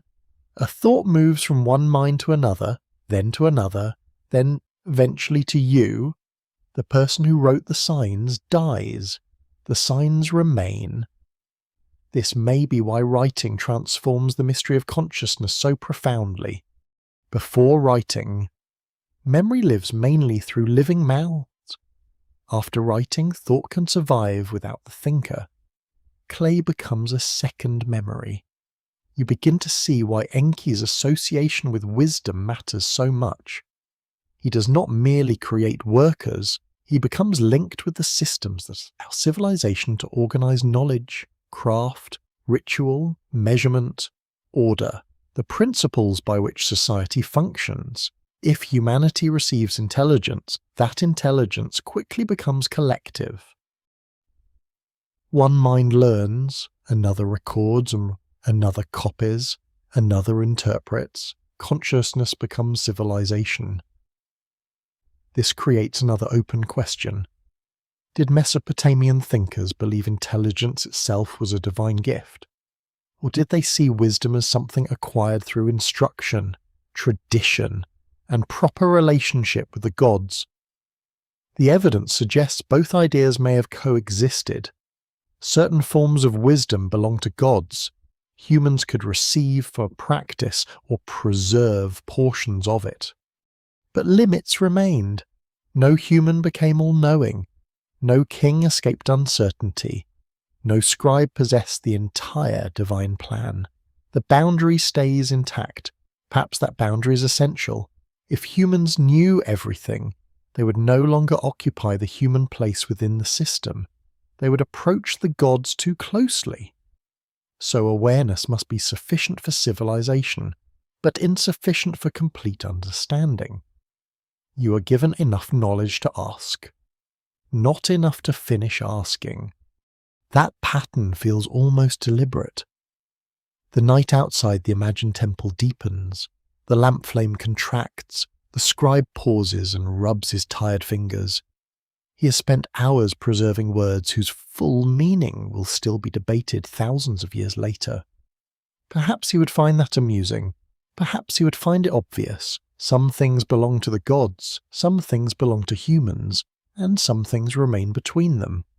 You leave the scribal room quietly. Behind you rests a tablet. Ahead waits a city full of people who work, dream, remember, worship, fear, love, and question. Their bodies come from Earth. Their obligations come from the divine system. Their awareness remains harder to explain, and somewhere within that uncertainty, the oldest mystery of humanity begins to sharpen.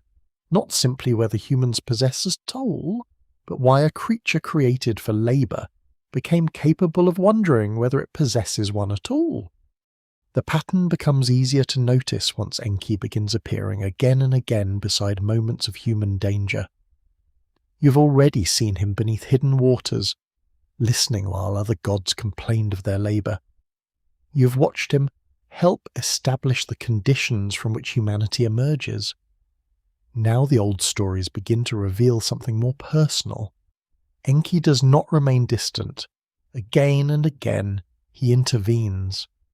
The scent of damp reeds returns as your mind drifts toward another Mesopotamian night. A low wind moves across the marshes, carrying moisture over black water and sleeping settlements. Somewhere beyond the riverbank, dogs stir beside courtyard walls. The city is quiet. The gods are not. Gods are... In several Mesopotamian traditions, divine councils make decisions that threaten human life. Those decisions may involve famine, disease, flood, or other forms of catastrophe understood through the religious language of the ancient world. Enki often occupies an unusual position. He belongs among the gods, yet he repeatedly helps humans. That tension matters. It is one reason he becomes so fascinating. Records from Mesopotamian literature confirm that Enki, known in later Akkadian tradition as Ea, was strongly associated with wisdom, magical knowledge, fresh water, craftsmanship, and clever problem-solving. Scholars at Oxford and Yale have examined how these traits remain remarkably consistent across different compositions and periods. The stories are not one seamless biography. Still, a recognizable personality emerges. Enki understands rules. He also understands loopholes.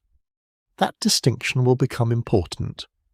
You can almost imagine the faint creak of a wooden door in a temple compound. A priest crosses a courtyard before dawn, carrying a small lamp whose flame bends in the breeze. Above him, the stars fade slowly. The world appears orderly. But divine order in Mesopotamian myth is rarely simple. Gods disagree, councils argue, decrees change. One deity may favour a city that another opposes. Human survival can depend upon decisions made far beyond human understanding. This uncertainty reflects a mainstream feature of Mesopotamian religion. The gods were powerful, but they were not always portrayed as perfectly harmonious. They could compete, they could become angry, they could make decisions that caused suffering.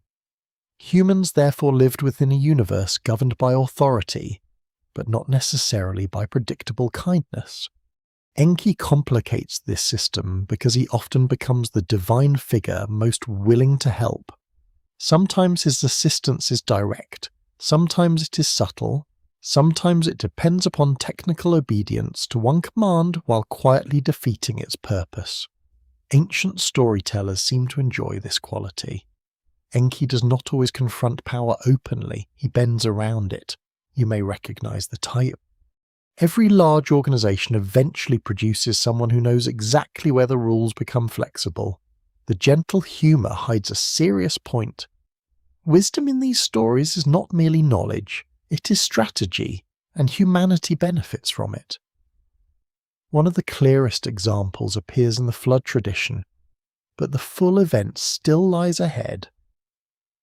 For now, you only notice the recurring pattern surrounding Enki. Human beings become vulnerable. Divine authority threatens them. Enki finds another path.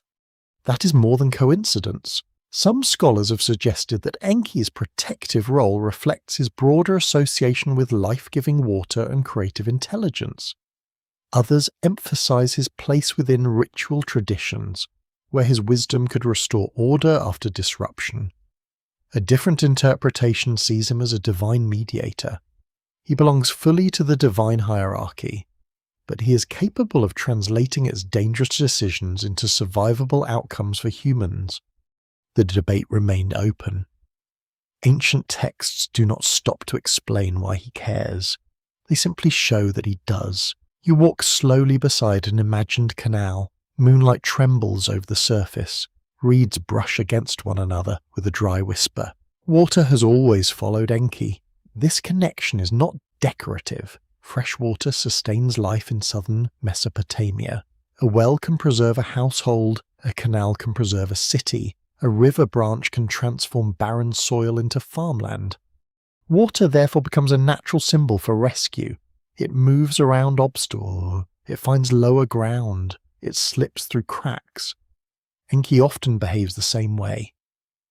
Perhaps the storytellers understood the resemblance. He does not always strike opposition aside. He flows around it. That quality becomes particularly important because human beings occupy such a weak position in the divine hierarchy. You remember the beginning. Humans are created because gods need labor.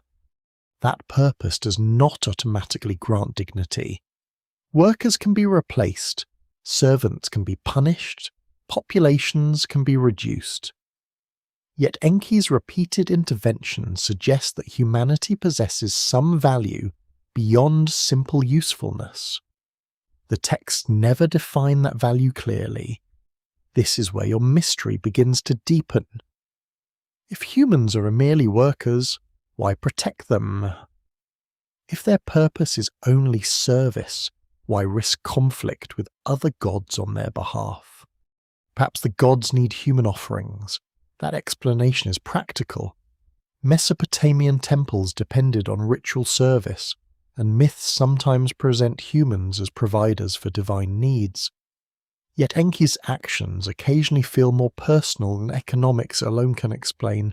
He warns, he advises, he preserves, he teaches, he seems unwilling to watch humanity vanish. You should resist making him into a modern humanitarian figure. That would impose later moral assumptions onto ancient material. Enki remains an ancient Mesopotamian god. His values belong to that world. Still, the protective pattern remains. A quirky example appears in stories where Enki resolves problems through language, clever substitutions, or oddly specific ritual knowledge. He can seem less like a warrior and more like the divine persons everyone reluctantly calls when the entire system has become complicated. That personality is unusual. Enlil often represents commanding authority. Inanna embodies power, Zaya, warfare, and transformation. Enki frequently represents the person who knows what to do when everyone else has created a disaster, and humans repeatedly benefit. You begin to wonder whether the creation of humanity established a special responsibility. If Enki helped design the human role, perhaps he remains connected to its survival. A craftsman may care about what he has made. A planner may feel responsible for the system he designed. Or perhaps this is simply narrative consistency developed across many generations of storytelling. Scholars disagree about how intentionally such character continuity should be interpreted. Texts involving Enki span different periods and contexts. Some were copied in scribal schools, others belonged to ritual or literary traditions. Their authors were not necessarily constructing one unified theological system. Yet repetition still matters. When a culture repeatedly associates one deity with wisdom, creation, and human rescue, the pattern becomes meaningful even without a single master plan. You listen for that pattern now. It is quiet. Enki creates. Enki knows. Enki warns. Enki preserves. Each action adds another layer. Humanity begins to look less like an accidental workforce and more like something the wisdom god considers worth maintaining. Why? The surviving texts offer several possible answers without settling upon one. Humans sustain worship. Humans maintain civilization. Humans preserve divine order. Humans possess intelligence. Humans carry divine substance in some traditions. Perhaps all these features make destruction too costly. Or perhaps something about human awareness changes the relationship. Once clay can speak to the gods, perhaps clay becomes harder to discard. This remains speculation. But the thought follows naturally from the stories. A worker can be replaced. A conscious participant in cosmic order may be different. You remember the divine blood. You remember the unanswered question about awareness. Perhaps Enki sees in humanity something the other gods overlook. Not immortality, not equality, potential. The possibility fits his character. A god of wisdom may value beings capable of learning. A god of craft may value creatures capable of making. A god of water may favour life wherever it takes root. Again, the texts never state this directly, but myth often works through patterns rather than explanations. You are meant to notice what a figure does, not merely what he says. Night begins thinning over the marshes. The horizon takes on a faint grey colour here. Water birds call somewhere far away. A fisherman prepares his boat. A temple worker opens a gate. A child wakes. Human life continues through another morning. None of these people knows how fragile their existence appears in the old stories. Divine decisions can change everything, and somewhere beneath the visible world, Enki remains connected to the hidden waters. He knows things humans do not. He knows things other gods may not fully know. And when humanity approaches danger, he keeps finding ways to intervene. Perhaps this is simple divine sympathy. Perhaps it is responsibility. Perhaps he protects the species because the gods still require its labour. Or perhaps Enki understands that something within humanity must survive for reasons never fully explained. The pattern is only beginning to emerge. But now you can see it. The god who helped bring humanity into the world is also becoming the god who refuses to let it disappear. The pattern of protection now leads towards another feature of Enki that the old texts treat with unusual seriousness. Knowledge has structure. It is not poured freely across the world. It is divided, measured, assigned, and sometimes withheld. You sense this before you understand it. The air is cooler now, carrying the faint smell of reeds, oil, and fresh plaster from an imagined temple courtyard before sunrise. Somewhere nearby, a wooden door closes with a soft knock. A scribe walks through the dimness holding a tablet against his chest. What he carries is knowledge, but not everyone can read it. That fact alone changes the atmosphere. Ancient Mesopotamian civilization depended upon information, yet access to that information was unequal. Scribes trained for years to master signs, numbers, legal formulas, administrative procedures, literature, and ritual texts.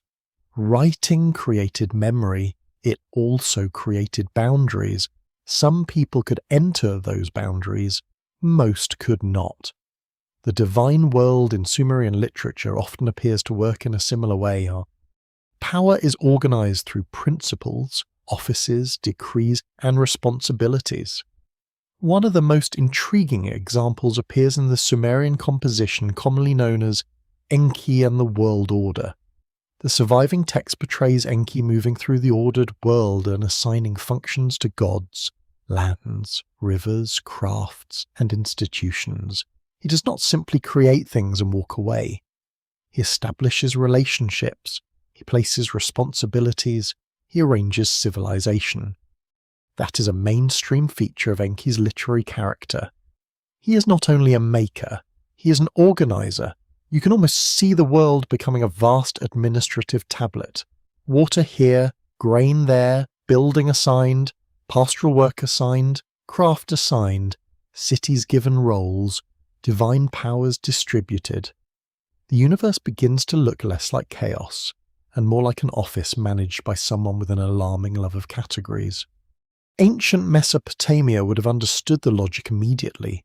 Records from sites across Iraq show how carefully households and temples and palaces recorded resources. Grain was counted, labour was assigned, herds were tracked, fields were measured. Order required classification, so did divine order. Researchers connected with Oxford and the University of Pennsylvania have studied these literary traditions alongside administrative and lexical texts, showing how deeply systems of naming and classification shaped Mesopotamian intellectual life. To name something was to place it within order. To assign something was to define its function. Knowledge therefore carried power. This becomes especially important when you encounter the mysterious cultural powers sometimes translated as divine ordinances or principles of civilization. These are difficult to explain in simple modern language. They appear in Sumerian literature as fundamental components of social and cosmic order: kingship, craftsmanship, priestly offices, music, truth, falsehood, conflict, sexuality, justice. Other aspects of human and divine life appear among them. They are not objects in an ordinary sense, yet myths sometimes describe them almost as possessions that can be transferred. That is peculiar and fascinating. In the story often called Inanna and Enki, the goddess Inanna visits Enki and later departs with many of these powers associated with civilization. The episode is playful, comme ça, complicated, and possibly political in its original cultural setting. The details need careful handling, but one broader idea remains clear. Civilization consists of things that can be granted. Knowledge can move. Authority can move. The structure of society is not simply natural, it is distributed. You pause beside that thought. For me, if civilization itself is granted in portions, perhaps humans were never intended to possess everything at once. They receive enough to build, enough to organize, enough to worship, and enough to cultivate, enough to write, but perhaps not enough to cross every boundary. This interpretation remains speculative. The texts never offer a single statement declaring that divine knowledge must always be limited, yet the pattern appears repeatedly. Gods possess deeper knowledge. Humans receive selected forms. Specialists receive more than ordinary people. Kings receive privileges others do not. Priests guard rituals. Scribes preserve technical traditions. The system is layered. A scholarly debate continues over how literally the so-called principles of civilization should be understood. Some researchers emphasize their role as literary symbols representing institutions and cultural practices. Others see them as expressions of deeper theological ideas about cosmic order. Still others warn that modern translations can make them sound more abstract than they would have seemed to Sumerian audiences. There is no perfect English equivalent. That uncertainty is useful. It reminds you that you are listening across a very long distance. You cannot simply replace an ancient concept with a familiar modern word and assume nothing has changed. The old system remains partly foreign, and perhaps that foreignness is exactly what makes it revealing. You return to Enki. His power lies not only in knowing things, it lies in controlling relationships between things. He knows which god governs which domain. He knows which city receives which blessing. He knows which craft supports which institution. He knows how the world functions because he understands its arrangement. That gives his earlier role in human creation a new dimension. Humanity was not created randomly. It was inserted into a structure. The labour role was assigned, the social role developed, knowledge followed, but knowledge came in pieces. One quirky detail from Sumerian school culture mirrors this beautifully. Students copied long lexical lists containing plants, animals, professions, stones, wooden objects, cities, and countless other categories. Some of these traditions stretched back centuries. Imagine being 12 years old and discovering that civilization apparently requires memorizing endless lists of objects. The gods may have organized the cosmos, teachers organized homework. The similarity is almost cruel. Yet those lists reveal something profound about Mesopotamian thought. Knowledge could be built through classification. The world became understandable by arranging it. A trained mind learned order. This is very close to Enki's mythological function. He knows where things belong, and so you begin to see why wisdom may not mean unrestricted revelation. True wisdom, in this worldview, can also mean knowing limits, knowing which boundary should remain, knowing who should receive what. That possibility becomes increasingly important as human beings grow more capable. Dear, they have bodies shaped from earth. They carry divine substance in one creation tradition. They inherit work, they develop memory, they preserve knowledge, they build civilization. At each stage, they become more than the simple labor solution imagined at the beginning. The distance between human and God begins to narrow, not completely, never completely, but enough to create tension. Humans can read omens, humans can communicate with gods, humans can build enormous temples, humans can preserve names for thousands of years, humans can calculate, humans can legislate, humans can compose stories about the divine realm itself. That last achievement is especially strange. A mortal creature writes about immortals. Clay describes gods. You can feel the irony. The gods supposedly create humans, yet eventually humans become the beings who preserve the gods in writing. Without scribes, many divine names would have vanished. Without tablets, entire mythic worlds would be sunned. The servant preserves the master. The created remembers the creator. The hierarchy remains, but dependency begins moving in both directions. Perhaps this explains why knowledge must be controlled, perhaps not. The idea fits the emerging system. Human beings may receive civilization, but not every divine privilege. They may understand ritual, but not every divine intention. They may predict patterns, but not control fate. They may preserve memory, but not escape death. The boundaries become clearer as human power grows. You walk beneath an imagined temple wall covered in faint lamplight. Behind one door, tablets are stored. Behind another, ritual objects rest. Some rooms are open, others are restricted. Sacred space itself is arranged by access. That physical structure provides a useful image. The ancient world does not imagine truth as a single open courtyard. There are inner rooms, there are thresholds, there are things revealed gradually. Perhaps Enki's hidden waters belong to the deepest room of all. He knows the arrangement because he stands close to its source, and humanity receives only what the system permits.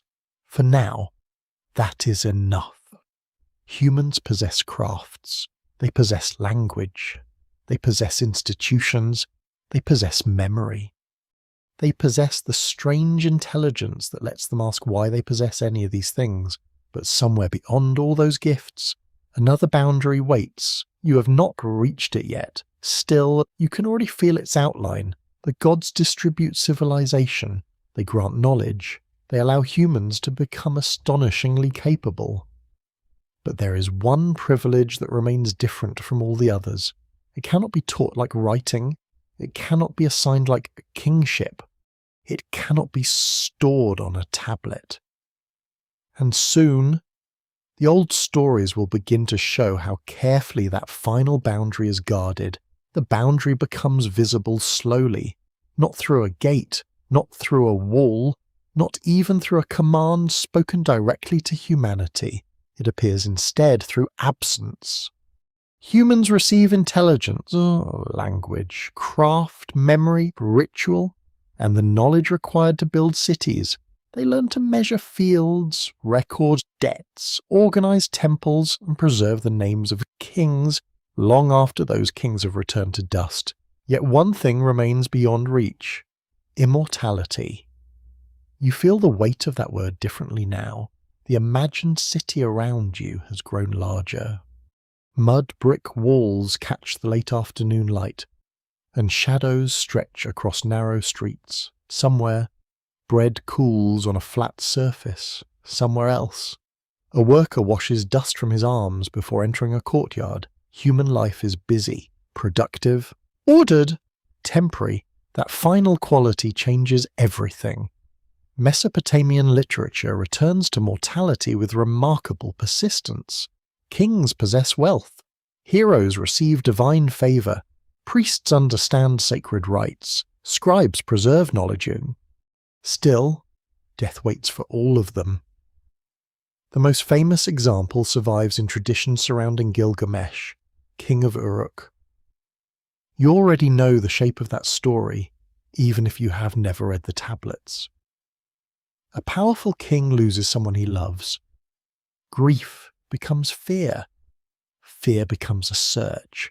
And the search becomes a confrontation with the one limit human strength cannot overcome us.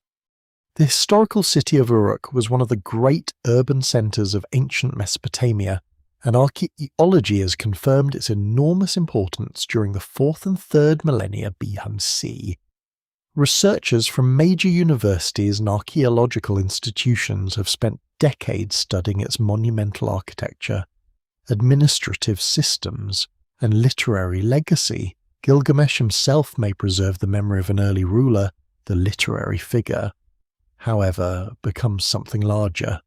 He becomes the human being who refuses to accept mortality quietly. That refusal is important. The gods may have established the boundary, humans do not stop questioning it. You hear sandals moving across a temple platform, a distant bird calls, the smell of hot brick rises beneath the fading sunlight. For a moment, the entire city seems built against death. Walls survive longer than bodies, tablets survive longer than voices, names carved into monuments resist forgetting. Children continue family lines. Temples preserve ritual. Civilization itself becomes a form of defiance, yet none of it grants literal immortality. The body still fails, the breath still stops, the person still crosses into the realm of the dead. The Epic of Gilgamesh confronts this truth without much comfort. After the death of his companion, Gilgamesh becomes terrified that the same fate awaits him. It does. That fact sounds obvious. To Gilgamesh, it is unbearable. He travels beyond the ordinary human boundaries, seeking the survivor of an ancient flood, a man who has received exceptional life from the gods. The journey leads him toward one of Mesopotamian literature's clearest statements about the separation between human and divine existence. Humans die, the gods do not. The distinction is structural. You begin to understand why immortality is different from the other gifts. Writing can be learned, metal can be worked, canals can be dug. Rituals can be performed, but immortality is not simply another technique waiting in Enki's storehouse. It belongs to divine status. That is how many scholars interpret the broader Mesopotamian pattern. Divine knowledge may sometimes cross into human hands. Divine life generally does not. There are exceptions in myth, but exceptions prove how unusual the privilege was understood to be. One mortal granted endless life becomes remarkable precisely because everyone else is denied it. An open scholarly debate concerns how ancient audiences understood such stories emotionally. Some researchers emphasize acceptance. Gilgamesh ultimately learns that human life must be lived within mortal limits. Others emphasize the whole unresolved grief beneath that lesson. The hero may return wiser, but he does not return immortal. Knowledge does not remove loss. Wisdom does not cancel death. That distinction is painfully important. Perhaps the story does not teach acceptance so much as endurance. You do not defeat mortality. You learn to continue while knowing it exists. The clay body carries divine intelligence, yet intelligence cannot save the clay. That may be the central contradiction. A creature capable of imagining eternity is denied eternity. Why? The texts never provide one universal answer. Perhaps immortality would erase the distinction between humans and gods. Perhaps death maintains cosmic order. Perhaps mortality gives urgency to human action. Or perhaps the ancient storytellers simply accepted death as the condition that no myth could honestly remove. Whatever the reason, the boundary remains guarded. One quirky episode in the Gilgamesh traditions makes this almost painfully clear. Near the end of his search, Gilgamesh obtains a remarkable plant associated with renewed youth. For a moment, the impossible seems close. He does not immediately consume it. He plans to bring it home and share its benefit. Then, while he bathes, a serpent takes the plant. The opportunity disappears. It is almost cruel in its simplicity. After monsters, journeys, grief, and divine encounters, immortality is lost because someone briefly leaves the important plant unattended. Ancient literature can be surprisingly efficient that way. The serpent sheds its skin, reinforcing an association with renewal that humans cannot share in the same manner. Gilgamesh returns without the prize, the city walls remain, he remains mortal. The story closes the boundary again. You remember Enki now. The god of wisdom grants solutions. He preserves humanity. He understands hidden systems. He can bend rules. Yet even a divine figure associated with human protection does not simply hand mortals endless life. That absence deserves attention. If Enki can teach, warn, trouble, protect, and preserve, why not remove death itself? Perhaps because that would cross a line deeper than protection. Saving humanity from destruction is one thing. Making humanity divine is another. The difference may define the entire cosmic order. Humans need not vanish, but humans must remain human. That possibility gives the earlier gifts a new meaning. Wisdom is allowed, civilization is allowed, memory is allowed. Even limited access to divine knowledge is allowed. Immortality is not. You can almost sense an invisible threshold running through the ancient stories. On one side stand mortal beings who create, suffer, love, remember, and die. On the other stand divine beings whose existence belongs to a different category. Humans may approach the threshold, they may speak with gods, they may receive visions, they may even survive disasters through divine favour, but the threshold holds. This is why Gilgamesh matters so much to your unfolding mystery. He becomes the human who tests the boundary directly. He does not ask for more grain. He does not ask for military victory. He asks to escape the condition defining his species. And the answer, ultimately, is no. The city grows quiet as evening settles. Doors close. Families gather. A lamp is lit. Someone speaks the name of an ancestor. Someone else prepares a burial offering. Life continues beside death without resolving it. Perhaps that is what the Mesopotamian worldview understood most clearly. Mortality is not hidden, it is everywhere. What remains hidden is why awareness has been given to beings who must endure it. That question now becomes harder to ignore.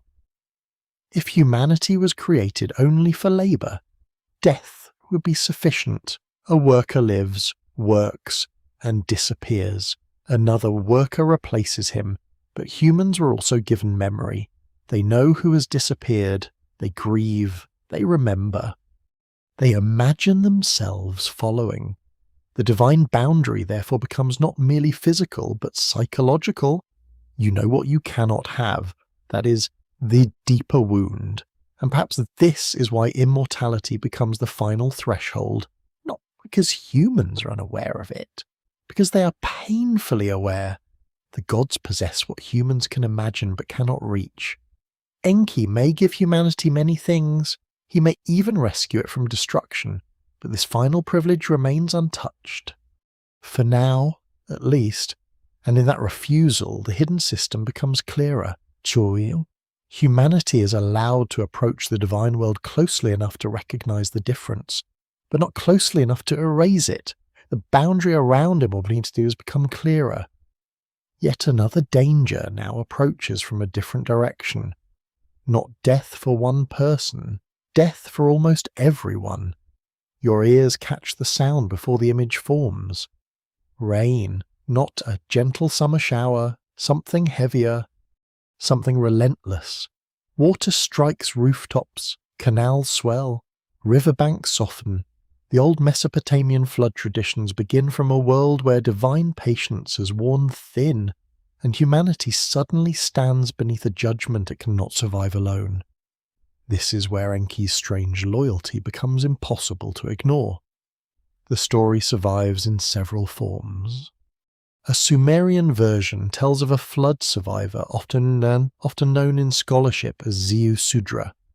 Later Akkadian traditions preserve Atrahasis, while the Epic of Gilgamesh includes a related account told by Utnapishtim.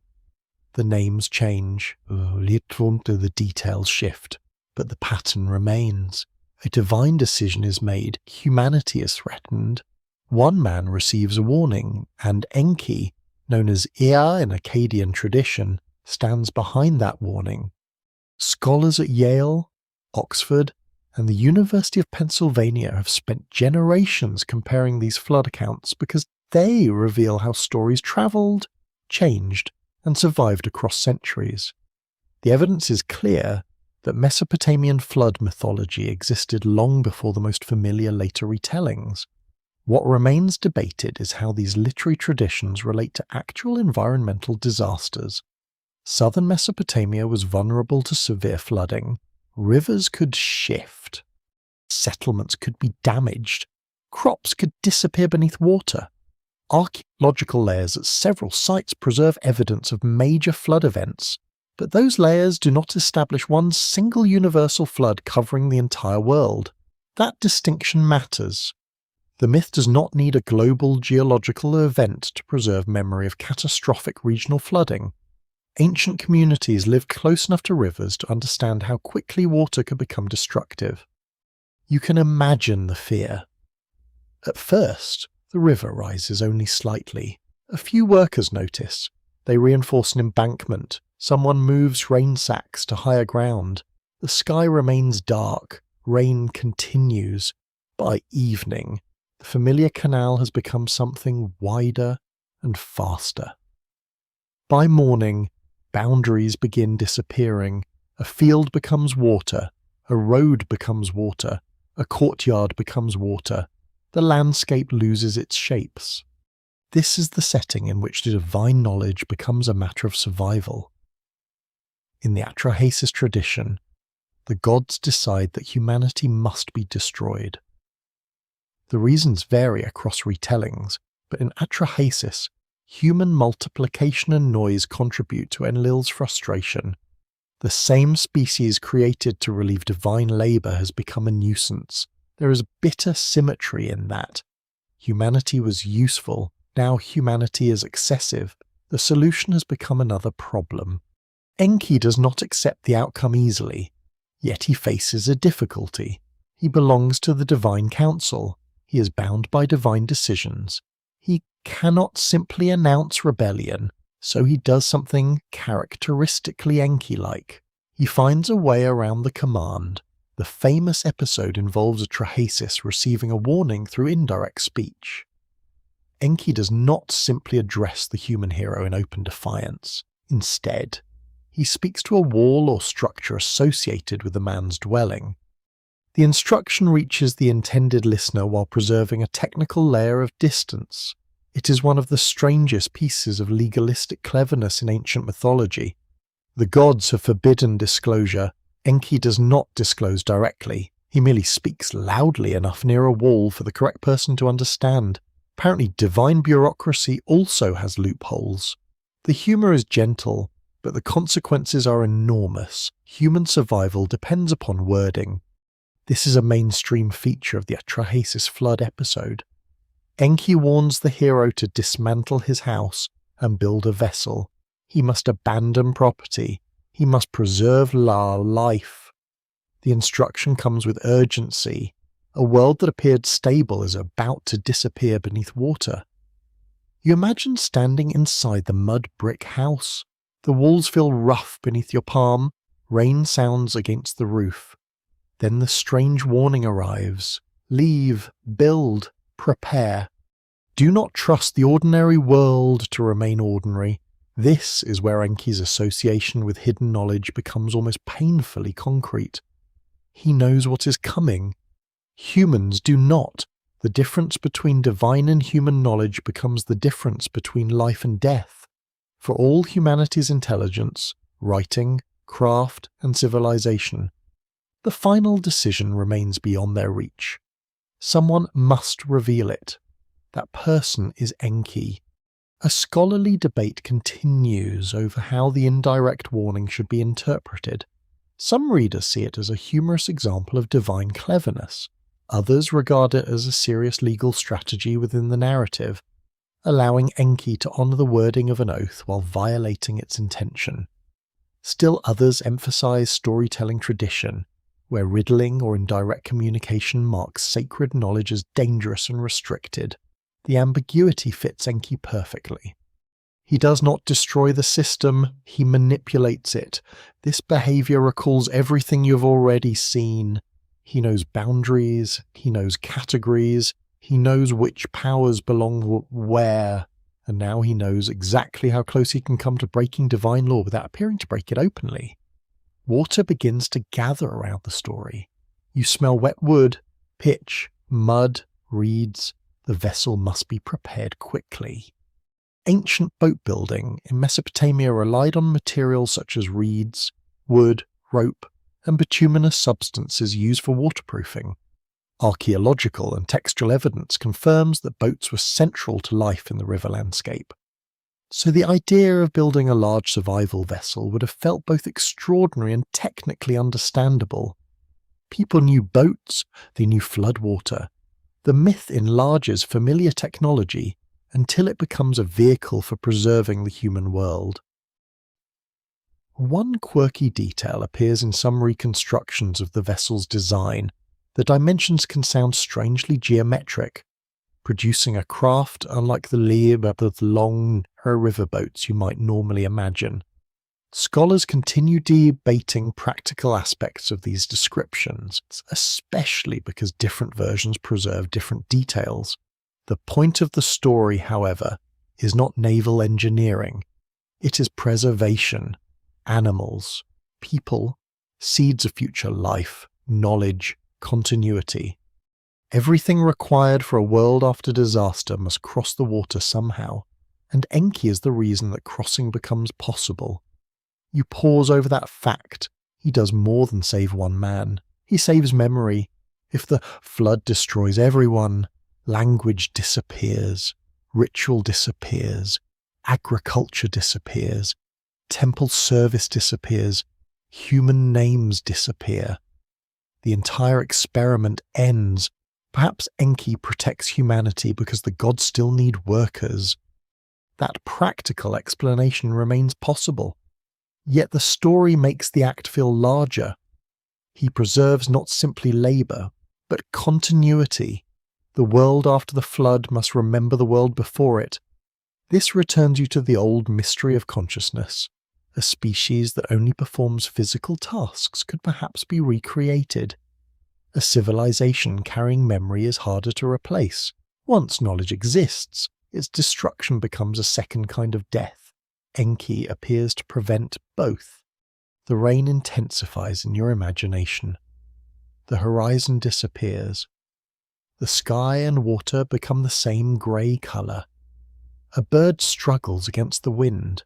The last dry ground shrinks beneath rising water. Inside the vessel, people listen. They cannot see the future. They only know the warning came from a god associated with wisdom. That must be enough. Trust becomes another form of knowledge, and the flood reveals something important about Enki's relationship with humanity. He does not grant humans control over the divine council. He does not make them immortal. He does not explain every secret. But when annihilation becomes possible, he refuses complete silence. He gives just enough warning, enough instruction, enough knowledge to survive. The pattern is becoming unmistakable.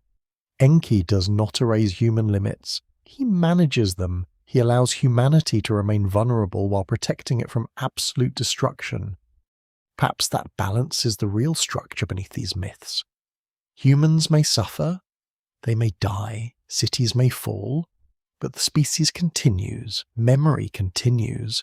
The clay is not permitted to vanish completely. Soon, the floodwater will rise higher, the old world will disappear beneath it, and Enki's indirect warning will become one of the most revealing acts in all Mesopotamian literature, because he has shown you something quietly extraordinary.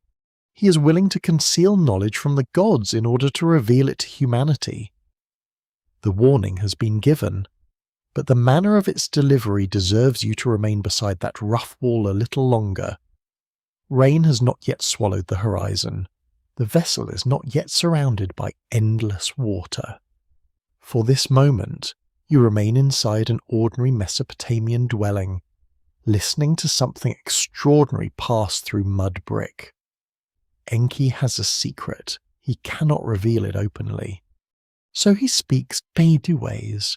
Your fingers rest against the imagined wall. Its surface is cool and uneven, with tiny cracks running through dried plaster. Outside. Distant footsteps cross a courtyard, and somewhere a wooden latch moves softly in the evening wind. Then comes a voice, not necessarily addressing you, not officially, but clearly meant to be heard. In the Akkadian Atrahasis tradition, Enki communicates his warning indirectly to the human hero. The precise literary mechanics vary according to reconstruction and interpretation, but the essential strategy is unmistakable. He speaks through an intermediary boundary, a wall, a reed structure, something separating speaker from listener.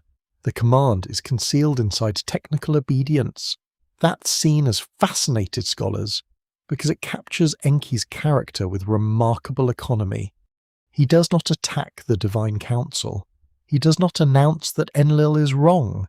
He does not gather supporters and stage some celestial rebellion. He obeys the surface of the restriction while defeating its purpose. Researchers at Oxford and Yale have examined such Mesopotamian narrative techniques within broader studies of oath, divine authority, wisdom, and cunning. The episode demonstrates something important about Enki's particular kind of intelligence. Wisdom can operate through ambiguity. That sounds almost suspiciously modern. A rule exists. The rule contains wording. The wording contains space. Enki enters the space. One imagines the divine legal department being deeply unimpressed. Yet the humour never entirely removes the danger. The secret concerns survival. If the wrong words are spoken, humanity disappears. This transforms language itself into a protective technology. The vessel matters. Wood matters. Bitumen matters. Food matters. But before any of these things can preserve life, information must cross a forbidden boundary. The first rescue is communication. You hear the old instruction forming. A house must be abandoned. A boat must be built. Possessions must lose their importance. Life must become the priority. The listener receives enough information to act, though not necessarily enough to understand everything behind the divine decision. This pattern should feel familiar now. Enki repeatedly gives humanity enough knowledge to function, enough wisdom to build, enough warning to survive, never everything. Perhaps that limitation reflects the structure of Mesopotamian religion itself. Divine plans were not assumed to be fully available to humans. People sought signs through divination, they examined celestial events, they interpreted dreams. Specialists studied unusual births, animal behavior, smoke, organs, and countless other phenomena believed capable of revealing divine intentions. The world was full of messages, but messages required interpretation. A mainstream historical fact makes this especially vivid.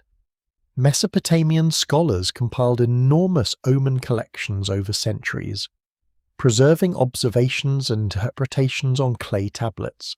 These were sophisticated textual traditions requiring specialized scribal education.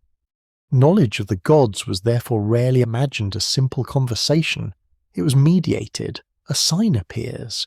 A specialist reads it. Meaning emerges indirectly. Enki's wall belongs comfortably within such a world. Truth travels through something. You're not handed the entire divine conversation. You receive the portion necessary for action. This raises an open scholarly question about the flood warning itself. Was Enki's indirect speech primarily a narrative joke about circumventing an oath? Was it a theological statement about restricted divine communication? Or did the wall symbolize a ritual boundary through which dangerous knowledge could safely pass? There is no universal agreement. The ancient audience may also have heard several meanings simultaneously. Stories do not always choose only one. The wall can be practical and symbolic. It can hide and reveal. It can separate God from human while allowing information to cross. That contradiction makes it almost perfect. You remember Enki's own dwelling? Its interior was hidden. Now his speech is hidden. The pattern returns. Important knowledge does not travel openly in these stories. It comes from below. It passes through boundaries. It reaches those prepared to recognize it. This is not evidence of a historical secret society or concealed technology, despite what some fringe interpretations occasionally suggest. Modern speculative writers sometimes portray the episode as encoded evidence of rival groups of advanced beings secretly assisting humanity. That claim moves far beyond what the tablets establish. The surviving literature speaks in the language of gods, oaths, wisdom, disaster, and divine disagreement. There is no archaeological evidence for hidden technological factions behind the story.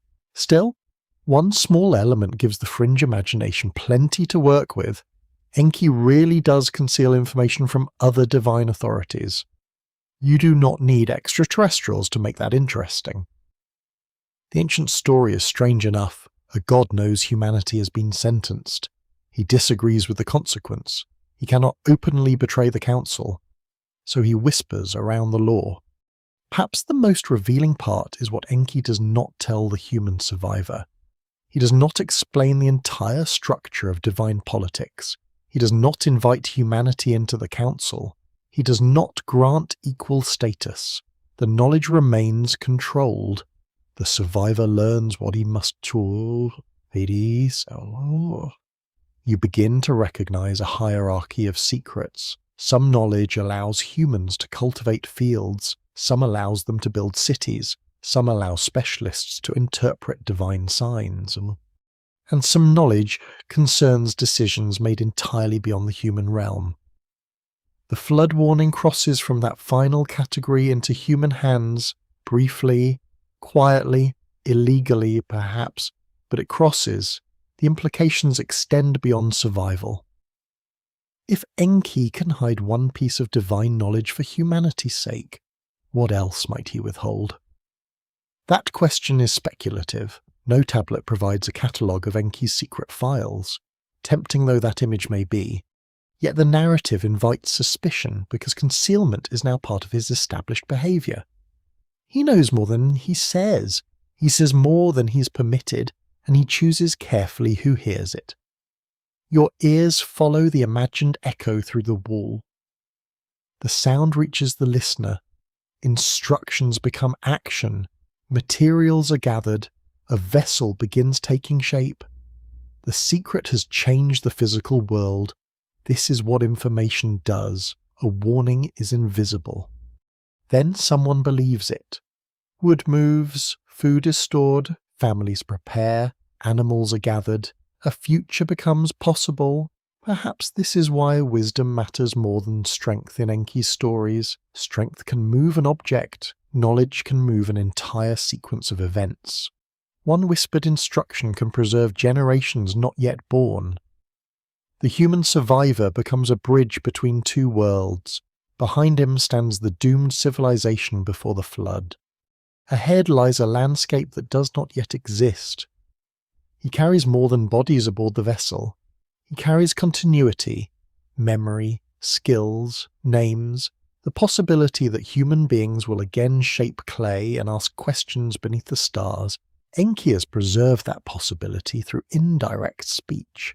And perhaps this reveals something about the relationship between gods and humans that the earlier labour myth could not explain. Humanity may serve the gods. Yet at least one god considers humanity worth deceiving other gods to protect. That is not equality, but neither is it indifference. You feel the rain begin against the roof. At first, individual drops can still be distinguished. Then they merge. The wall darkens slightly with moisture. Outside, people continue their ordinary routines, unaware that ordinary time is almost finished. Only one household possesses the warning. That imbalance is unsettling. Why this person? Why not everyone? Why preserve humanity through a narrow channel rather than simply cancel the destruction? The text does not offer an easy moral answer. Perhaps Enki's power is limited by the council. Perhaps myth requires a survivor. Perhaps ancient storytellers were explaining why catastrophe leaves only fragments behind. Whatever the reason, rescue remains selective. Knowledge is selective. The hidden system continues. You remember the earlier principles of civilization, distributed rather than universally possessed. You remember scribes guarding specialized learning. You remember Enki sleeping inside a dwelling unknown even to other gods. Now the same structure appears during catastrophe. Knowledge belongs somewhere.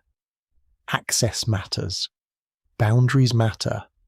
And Enki knows how to cross them without destroying them. The rain grows louder. Soon the wall itself may vanish beneath water. Yet the message has already passed through it. The physical boundary can disappear because its purpose is complete. A secret has crossed from divine awareness into mortal understanding. Humanity will survive because someone overheard what he was never officially told, and as the flood approaches, one thought remains beside you. Perhaps Enki's greatest power was never simply knowing secrets. Perhaps it was knowing exactly which secrets humanity could survive knowing. The flood has not yet finished its work, but the question behind Enki's intervention now becomes harder to avoid. Why must humanity survive at all? You already know the practical answer.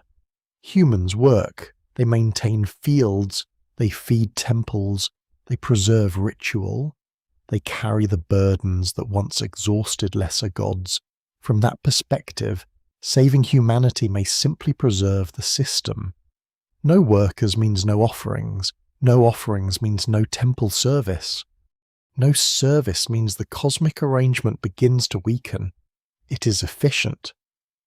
But the old stories do not feel entirely satisfied with efficiency. You hear water striking the vessel in darkness.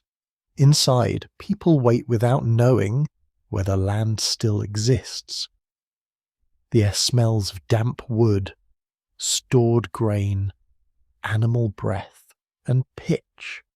No one can see beyond the walls. The world outside has become sound, rain, wind, water. Occasional impact, then silence between waves. In that darkness, survival stops being abstract. It becomes bodily, breathing, waiting, remembering. The human species is reduced to continuation itself. and Enki has made that continuation possible. Researchers at Oxford, Yale, and the University of Pennsylvania have long noted how Mesopotamian flood traditions combine cosmic crisis with deeply practical concerns about preserving life and order. The stories are theological, but they're also about continuity. A world ends. Another begins. Something must pass between them. This is a mainstream feature of flood mythology across several ancient cultures. The catastrophe matters because something survives it. Without survival, there is no story, there is only silence. You begin to see why memory matters so much. Imagine the vessel reaching land after the waters recede. The survivors step onto mud that feels unfamiliar. There are no markets, no familiar streets, no established fields, no neighbours, no functioning temple bureaucracy. Everything that once made life feel ordinary has disappeared. Civilization must be rebuilt. That requires more than muscle. It requires memory. How do you plant? How do you measure? How do you shape bricks? How do you store grain? How do you speak the names of gods? How do you bury the dead? How do you teach a child what existed before? The flood survivor carries answers. That makes him more than a rescued worker. He becomes a vessel inside the vessel, a container of culture. This possibility gives Enki's intervention a different meaning. Perhaps humanity must survive because knowledge must survive. A labour force can be recreated in myth. A civilization cannot be recreated without memory unless the gods begin everything again.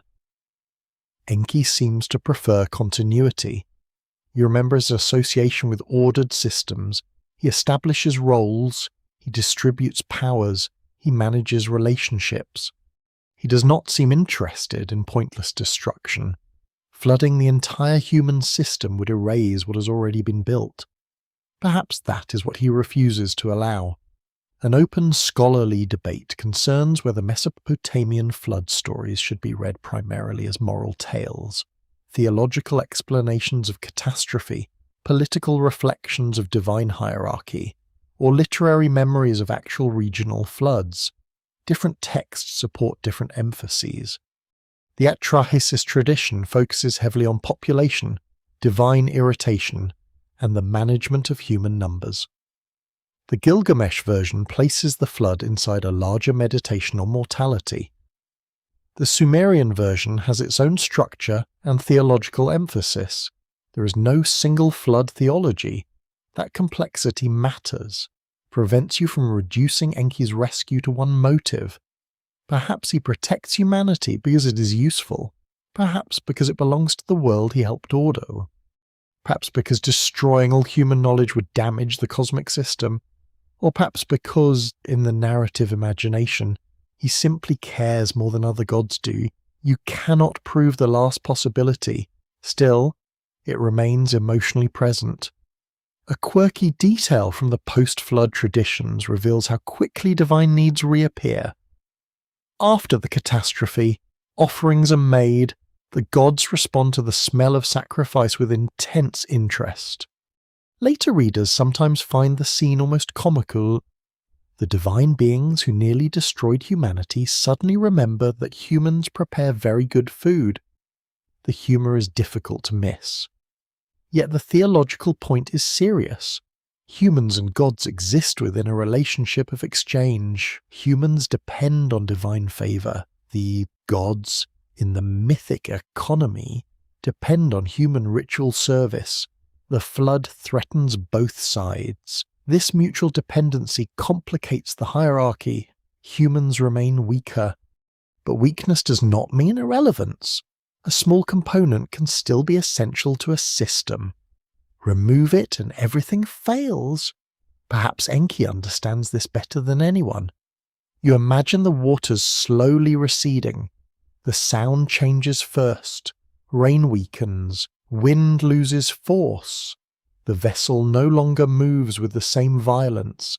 Someone inside notices. No one celebrates yet. The silence is too strange. when land finally appears. It does not resemble rescue at first. It resembles emptiness. Mud stretches outward. Broken vegetation lies beneath grey light. Birds search for familiar ground. There is no crowd waiting, no city gate, no smoke from household ovens. Survival has succeeded, civilization has not. Not yet. This moment reveals the real scale of what Enki has preserved. He has not saved comfort. He has saved possibility. That difference is enormous. Possibility includes work. Possibility includes grief. And possibility includes children who will ask what happened.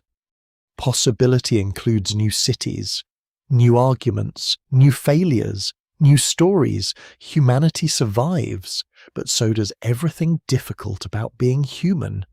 If Enki wished only to preserve labour, that would be enough. Yet the survivors will do more than labour. They will remember. They will tell. They will rebuild symbolic worlds. They will carry forward names belonging to people who are gone. And through that act, the dead remain partly present. You return to the earlier mystery of the divine ingredient. If humans contain something sacred, then perhaps total annihilation would mean losing that divine portion too. This is speculative. No surviving tablet states that Enki saves humanity to preserve a divine fragment hidden inside the human body. Still, the idea follows naturally from combining the creation traditions. Clay contains divine substance. Humanity carries that mixture into the world. Then Enki prevents the mixture from disappearing entirely. Perhaps he protects his own design. Perhaps he protects the divine residue. Or perhaps later traditions simply developed independently and should not be woven too tightly together. Scholars will rightly caution you here. Myths copied across centuries do not form one perfectly coherent secret history. Their contradictions matter. Their differences matter. You should not erase them merely because a unified mystery feels satisfying. And yet ancient audiences themselves connected stories. Scribes copied older traditions, names changed across languages, themes returned, ideas migrated, so patterns can still be meaningful without being perfectly planned. Enki remains associated with creation. Enki remains associated with wisdom. Enki remains associated with rescue. That combination is difficult to ignore. You walk across the imagined post-flood mud.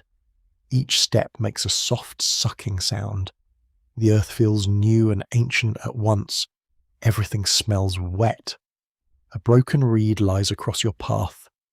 Nearby, someone begins gathering usable timber. Another person checks stored grain. Already the work starts again. This is humanity's role. To continue. The first creation gave humans the burden of the gods. The flood gives them another burden, reconstruction. Now they must rebuild the world that divine anger nearly erased.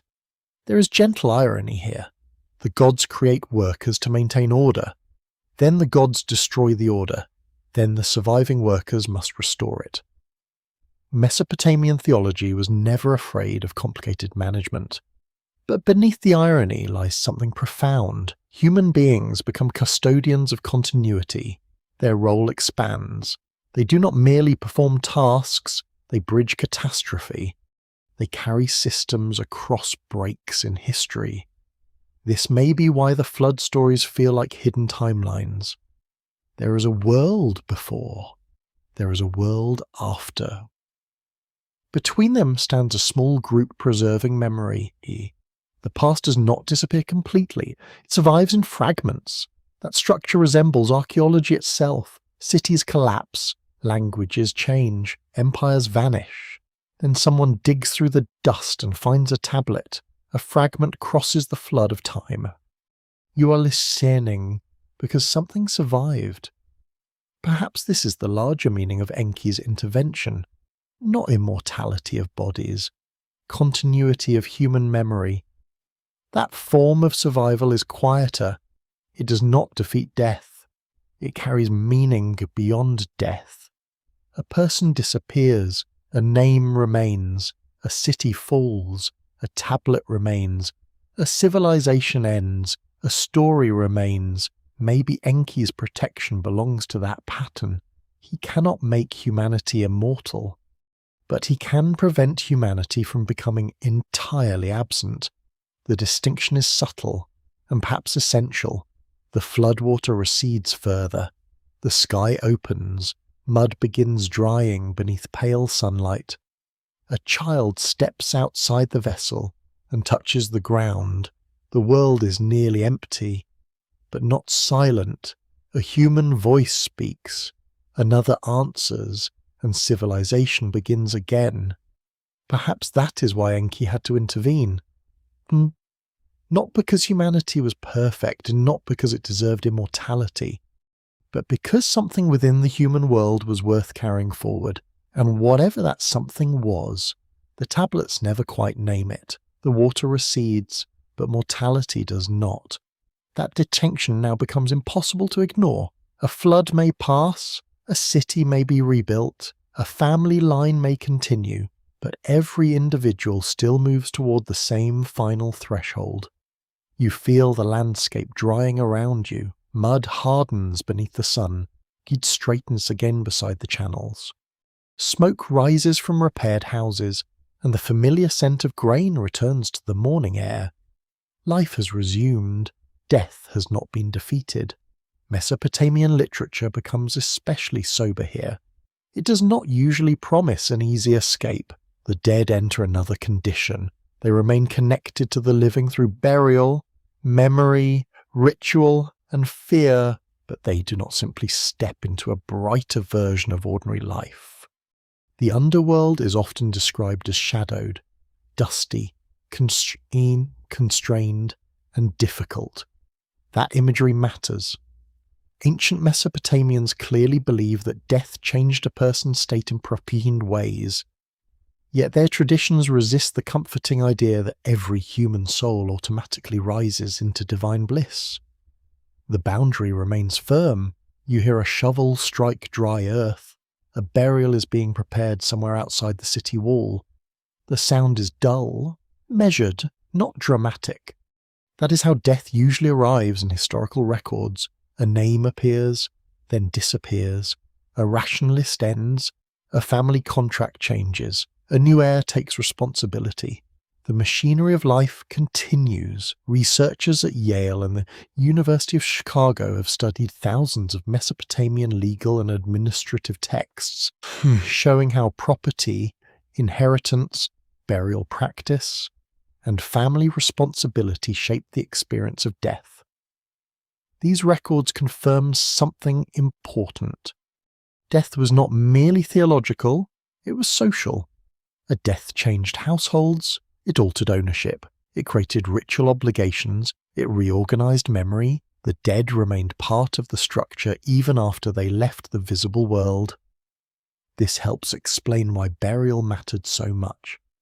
A person improperly buried could become dangerous in later Mesopotamian belief. Ghosts might wander, the dead might trouble the living. Families therefore had reasons to maintain proper ritual relationships with those who had gone before. The line between life and death was not sealed, it was managed. That word keeps returning.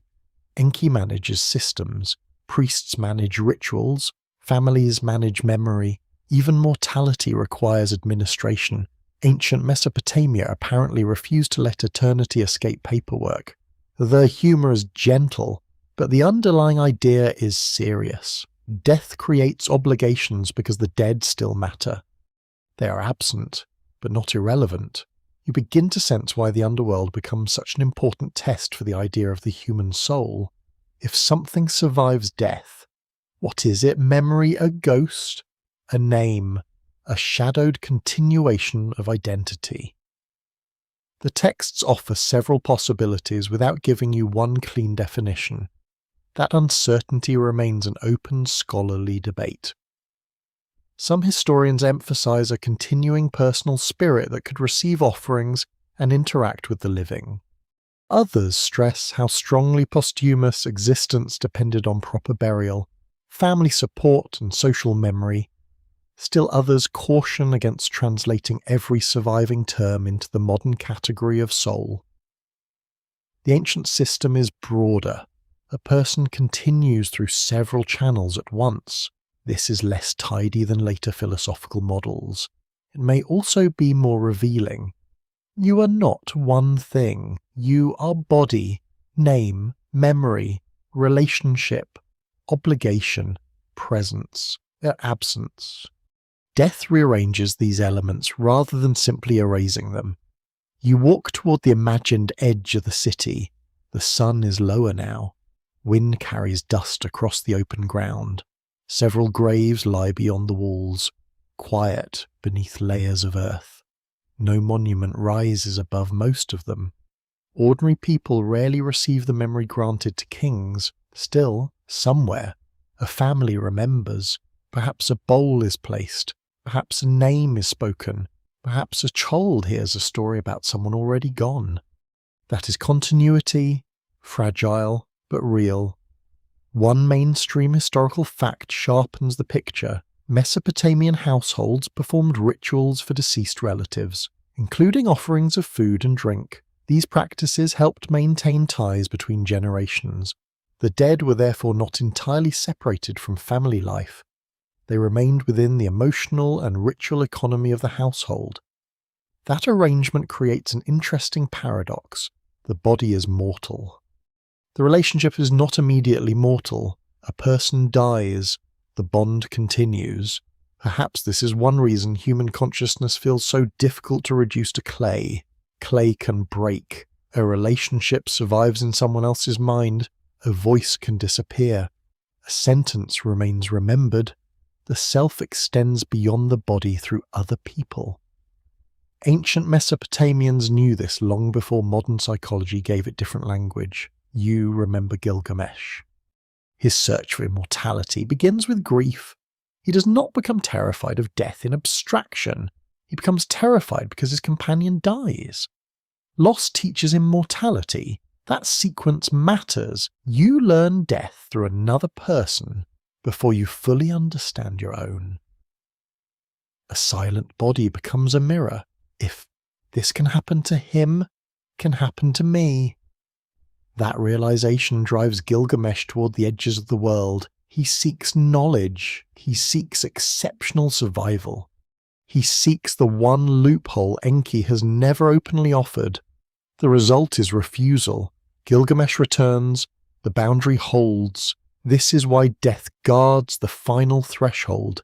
It separates human intelligence from divine existence. You may understand the gods. You may speak with them. You may receive favors. You may even survive a catastrophe through divine intervention, but you cannot simply cross into their condition permanently, Ahi. Some fringe theories interpret Mesopotamian underworld texts as encoded descriptions of hidden realms, altered states, or forgotten technologies related to consciousness. Such claims go well beyond the evidence. The texts speak in religious and symbolic language. No archaeological discovery has demonstrated a technological system for preserving consciousness after death. Still, the persistence of these theories reveals something human. Mortality still feels like an unfinished problem. Modern people remain as restless about it as Gilgamesh was. The tools have changed. The question has not. Can awareness continue? Can memory survive without the body? Can identity cross the boundary? Ancient Mesopotamian texts do not answer with certainty. That restraint is striking. They seem more comfortable describing the border than explaining what lies beyond it. You hear a distant lament now. The melody is low, repetitive, almost soothing in its sadness. Lamentation was part of Mesopotamian religious and social expression. Cities could be mourned, temples could be mourned, individuals could be mourned. The act of lament gave form to loss. It transformed absence into sound. Perhaps that is another kind of survival. Grief keeps someone present. Pain becomes memory. Memory becomes ritual. Ritual becomes tradition. The dead continue moving through the living. This does not grant immortality, but it complicates disappearance. You return to the image of clay, the body begins there, eventually it returns there. The cycle seems complete, yet the person's name may remain, the person's story may remain, the person's descendants may remain, the person's ghost may remain within religious imagination. The circle never closes perfectly. Something leaks through. That leakage may be the ancient equivalent of what later generations call the problem of the soul.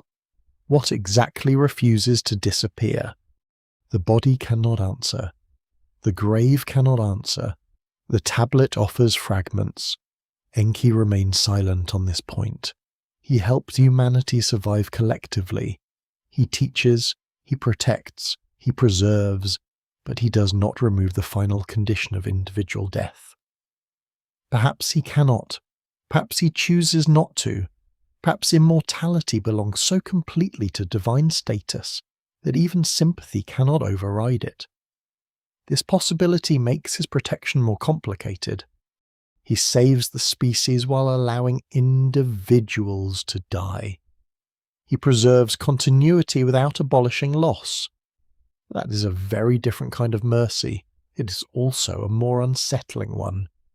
You stand beside the imagined grave as evening gathers. The earth has cooled. The sounds of the city become softer behind you.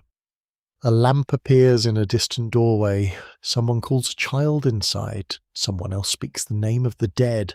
Then silence returns. Perhaps the final threshold is not guarded by walls or divine weapons. Perhaps it is guarded by the simple fact that humans know death is coming and cannot bargain it away. Knowledge reaches the boundary, love reaches the boundary, memory reaches the boundary, the body does not. And now the oldest question begins to sharpen once more. If something within humanity is divine, why must it pass through death at all? The tablets still do not answer, they only lead you closer. The boundary of death remains in front of you, but now the language itself becomes uncertain. You've been using the word soul because it is familiar. That familiarity is dangerous. Modern listeners often hear the word and immediately imagine a permanent, invisible self separated from the body. Ancient Mesopotamian thought does not fit neatly inside that expectation. The older evidence is more fragmented, more layered, more dependent on context. You feel the cool air of an imagined storeroom where clay tablets rest on shelves beside baskets, jars, and bundles of reed. A faint smell of dust and oil smoke hangs in the stillness. Somewhere outside, sandals pass over packed earth. Inside, the dead speak only through writing. The problem is not that Mesopotamians had no ideas about spiritual survival. They clearly did. The problem is that those ideas do not combine into one simple doctrine. A person could continue after death in several ways. A ghost might persist, a name might endure, a family might maintain offerings, a memory might survive through descendants, a body might be buried with care. A person's identity therefore extended beyond one invisible essence. It existed within relationships. That difference matters. Scholars at Yale, Oxford, and the University of Chicago have spent decades examining Mesopotamian terminology related to life. Death, spirits, ghosts, and personal identity. Their work repeatedly shows that modern translations must be handled cautiously. One ancient term may refer to a ghost in one context. Another may describe breath or life force. Another may belong to ritual language. None automatically equals the complete modern idea of a soul. You move slowly among these distinctions. They are less dramatic than secret tablets or divine rebellion, yet they bring you closer to the real mystery. If the Mesopotamians did not define the soul exactly as later religions would, then Enki's supposed secret cannot simply be imported from a much younger theology. You must stay inside the older world. That world feels different. A person belongs to a household. A household belongs to a city belongs to divine protection. Death disrupts these relationships, but does not always erase them. This is why remembrance matters, keeps the network from collapsing completely. Mainstream historical evidence supports the importance of funerary offerings and ancestor care in Mesopotamian society. Families could provide food and drink for deceased relatives, and ritual texts show anxiety about restless or neglected ghosts. The dead could become a problem. Apparently, eternity still involve family obligations. Some inconveniences are truly timeless, yet the humour fades when you imagine what neglect meant. A person without descendants might lose ritual support, a forgotten name might vanish, an improperly buried individual might become spiritually unsettled within the religious imagination. Survival after death was therefore not always independent. It could depend upon the living. This is very different from the later idea of an immortal soul moving freely into a separate paradise. Here, identity remains social. The dead need relationships. The living need memory. The boundary works in both directions. You can almost hear water being poured into a small vessel. A family member speaks softly. A name is repeated. The gesture takes only moments, but it says something important. The person is gone. The person is not entirely gone. That contradiction may be closer to the Mesopotamian experience of death than any single theological formula.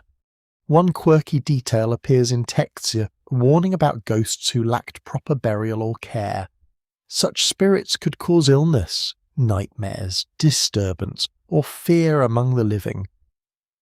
The ancient household therefore faced a practical concern: treat the dead properly, otherwise they may return with complaints. Even the underworld apparently had dissatisfied customers. But beneath the joke lies a social truth. Death does not end responsibility. That idea appears across many ancient societies, but Mesopotamian evidence gives it a particularly bureaucratic texture. Offerings, names, schedules, ritual specialists, prescribed responses. The unknown becomes manageable through procedure. You remember Enki. Management is his territory. Order, classification, boundary, repair. He exists within a religious culture that repeatedly responds to uncertainty by creating systems. Perhaps that is why the human soul, if you insist on using that word, remains difficult to isolate. The system cares less about defining one inner object than maintaining relationships between states. Living and dead, human and divine, remembered and forgotten, pure and dangerous, ordered and disrupted. An open, scholarly debate continues over how much coherence should be assumed across different Mesopotamian periods and cities. Sumerian traditions change. Akkadian traditions reinterpret them. Babylonian and Assyrian texts preserve older material while adding new concerns. Different communities worship different gods with different emphasis. You cannot combine every text into one timeless belief system. That caution is essential. The Mesopotamian world lasted for thousands of years. Expecting one fixed doctrine across all that time would be like expecting every modern society to define death in exactly the same way. They did not. And that diversity may help explain why the surviving evidence feels contradictory. Some texts emphasize shadowed existence below. Others emphasize memory. Some focus on dangerous ghosts. Others focus on ritual peace. The dead are both gone and present. Once again, the pattern refuses simplicity. You walk deeper into the imagined archive. The room is quiet except for the faint movement of dust. A tablet lies broken along one edge. Several lines are missing. That physical damage becomes almost symbolic. You possess part of the belief, not all. Perhaps one day another fragment will be found. Perhaps not. Ancient history often depends upon what survives accidentally. A fire destroys one archive. A collapse protects another. A forgotten tablet remains beneath rubble while an important library disappears entirely. Your understanding of the dead depends upon the survival of clay. That is strangely appropriate. The body returns to Earth. The story survives in Earth. You begin to see another possibility. Perhaps the most important ancient form of immortality was not spiritual escape. Perhaps it was continuity through memory. Kings understood this intensely. They carved names into walls. They restored temples and recorded the act. They placed foundation deposits beneath buildings where future rulers might discover them. They asked later generations not to erase their names. This is a mainstream feature of Mesopotamian royal culture. Reputation extended existence. A remembered king was still present in history. A forgotten king had suffered something like a second death. Ordinary people experienced the same principle on a smaller scale. A family name, a grave, a spoken memory, a legal tablet, a seal impression. These traces could extend identity beyond the body's end. Perhaps that is why writing matters so much to your unfolding mystery. Writing separates memory from biology. A person dies. A sentence remains. A thought crosses centuries. In a very limited sense, the dead continue speaking. You are proving that now. Someone pressed signs into clay thousands of years ago. You encounter the idea tonight. The scribe is gone. The thought is not. That kind of persistence would not have been called immortality in a simple sense, but it is a form of survival.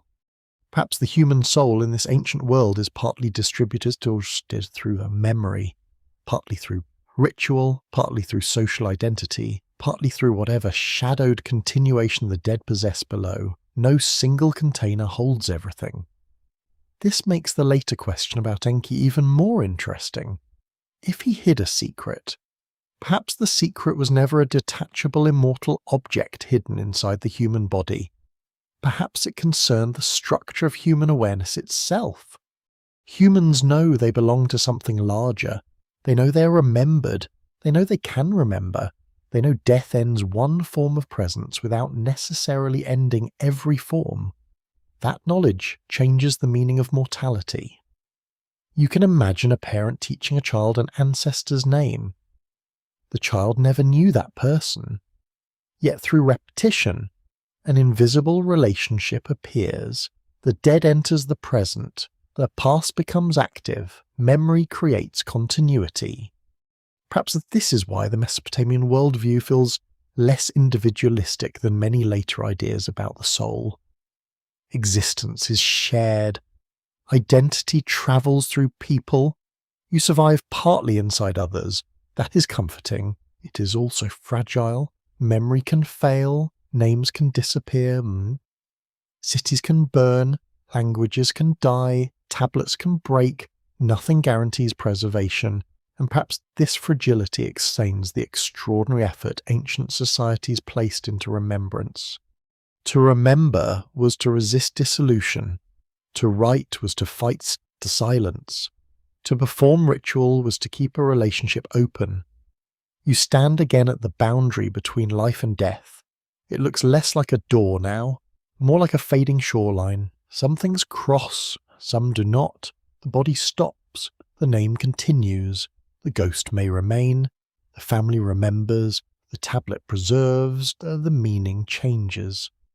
Perhaps this is what ancient Mesopotamian thought understood better than any simple modern label can express. A human being is never entirely contained inside one body. And when that body returns to clay, the rest of the person does not vanish all at once. What survives is scattered, uneven, dependent, mysterious, which means Enki's final secret, if there was one at all, may not have concerned a hidden object called the soul. It may have concerned something far stranger. The human being was always more than one thing. The pattern now turns toward absence once more. You've seen what Enki gives: water, wisdom, craft, warning, continuity. You have watched humanity move from labour into memory, and from memory into something more difficult to define. Yet one gift never arrives. It is not hidden inside a list of sacred powers. It is not taught by a scribe. It is not transferred through a ritual. It remains withheld. Immortality. You can feel the shape of that refusal more clearly now because so much else has already been granted. Human beings learn to build. They learn to measure. They learn to roar. They learn to invoke the gods. They learn how to preserve names beyond death. They even learn, through rare divine favour, how to survive catastrophes that should have ended everything. But they do not learn how to remain forever. That omission is not accidental in the literary sense. It appears repeatedly. The old stories keep returning to the same limit. A human may approach the gods. A human may receive knowledge. A human may be protected by Enki. A human may even glimpse a path toward renewed youth. Still, the final threshold closes. You hear the faint sound of water once again. Not floodwater now. A narrow channel.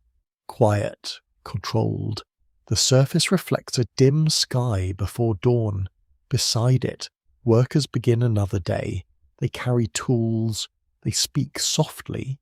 They know nothing of cosmic boundaries. They simply live inside them. That is perhaps the most unsettling part. A great metaphysical limit can become an ordinary fact. You wake, you work, you age, you remember. You lose people, then others remember you. The system functions because everyone accepts what cannot be changed, or at least appears to accept it. Mesopotamian literature suggests otherwise. People lament, they protest, they plead, they search, they ask the gods why. Gilgamesh does this most dramatically, but he is not alone in spirit. The broader literary tradition shows human beings repeatedly confronting the unfairness of suffering and the uncertainty of divine intention. That is a mainstream historical fact. The texts do not portray ancient people as passive creatures simply accepting every hardship without question. They could be deeply religious and deeply dissatisfied at the same time. Researchers at Yale, Oxford, and the University of Chicago have long emphasized this tension in Mesopotamian wisdom literature. Faith does not erase doubt, ritual does not erase grief, divine order does not erase human frustration. That matters here because Enki's gifts do not erase mortality either. You begin to see a structure emerging. Knowledge is permitted, enough of it, at least. Civilization is permitted, survival is permitted, memory is permitted, but death remains untouched. Perhaps this is the final privilege that defines the difference between God and human. Not intelligence, not craft, not even access to sacred knowledge. Duration, the gods endure, humans do not. That distinction appears simple until you remember the divine ingredient in atrahasis. Humans are created from clay mixed with the substance of a god. If the story is read symbolically, then humanity contains a divine element while remaining mortal. That is the contradiction. Divine origin. Mortal ending. The two conditions coexist, and perhaps that is why the human creature becomes capable of such strange longing. You are made close enough to the divine to imagine eternity. You remain earthly enough to be denied it. This interpretation is speculative. The texts never state that Enki intentionally designed humans to suffer from awareness of immortality. No tablet says he placed longing inside them and then concealed the cure. That would go beyond the evidence. Still, the pattern invites the question, why grant wisdom to a mortal being? Why grant memory to something destined to disappear? Why allow a creature to understand divine order while keeping its own end beyond negotiation? An open scholarly debate surrounds how much philosophical intention should be read into these myths. Some historians see the stories primarily as traditional explanations for labour, death, ritual, and social order. Others emphasize their literary sophistication and their willingness to explore deep questions about human limitation. Both readings may be valid. A myth can explain society and still contain philosophy. Ancient storytellers did not need modern terminology to think seriously about existence. They had loss, they had memory, they had fear, they had time. Those were enough. One quirky detail makes this tension almost painfully human. In the Gilgamesh tradition, the hero's great search ends not with a revelation about the soul, but with a return to his city. He looks at the walls matter. After travelling beyond the ordinary human world, he returns to architecture, brick, labour, memory, human accomplishment. It is almost as if the story quietly tells him that immortality is not available, so continuity must be built another way. That does not make the ending cheerful, it makes it human. You cannot live forever. You can leave something, a wall, a name, a child, a story, a tablet, a memory. That alternative form of survival may explain why Enki's gifts are sufficient without being complete. He gives humanity tools to continue, not tools to escape continuation. There is a difference. Immortality would remove humans from the cycle. Memory allows them to remain within it. Perhaps Enki preserves the cycle rather than breaking it. That possibility fits his role as an organizer. He protects order, he restores systems, he keeps life moving. A world of immortal humans might disrupt the structure entirely. No generations, no succession, no inherited memory, no space for the new life. Perhaps mortality itself belongs to the order Enki cannot or will not overturn. Again, this remains speculative. The tablets do not provide a divine demographic policy, but the idea reflects a real tension in the ancient myth. Immortality is desirable to the individual. It may be destabilizing to the system. You can sense why the gods might guard it, and this leads to the hidden question. What if the final secret is not how to become immortal? What if the secret is why humans must remain mortal? That's a different mystery. It shifts your attention away from a lost technique and toward a cosmic rule. Perhaps there is no forbidden recipe. Perhaps there is only a boundary whose purpose is never fully explained. Enki may know the reason. The stories never let him say. This is where fringe interpretations often rush forward. Some modern writers claim ancient myths conceal lost methods for extending life, preserving consciousness, or activating hidden human potential. They sometimes point to divine substances, sacred plants, or exceptional survivors as evidence. Mainstream archaeology does not support those claims. No verified Mesopotamian technology for immortality has been found. No tablet offers a scientific method for defeating death. The evidence remains literary and religious. Still, the fantasy persists because the old stories repeatedly place immortality close enough to be imagined. That closeness is important. If immortality were completely irrelevant, the stories could ignore it. They do not. They approach it. They circle it. They show exceptional figures touching its edge, then they pull back. Gilgamesh nearly reaches renewal. The flood survivor receives exceptional life. The gods possess what humans lack. The boundary is always visible. Perhaps visibility is the point. You are meant to know what separates you from the divine. You are not meant to cross. Enki's role now looks almost paradoxical. He protects humanity from destruction.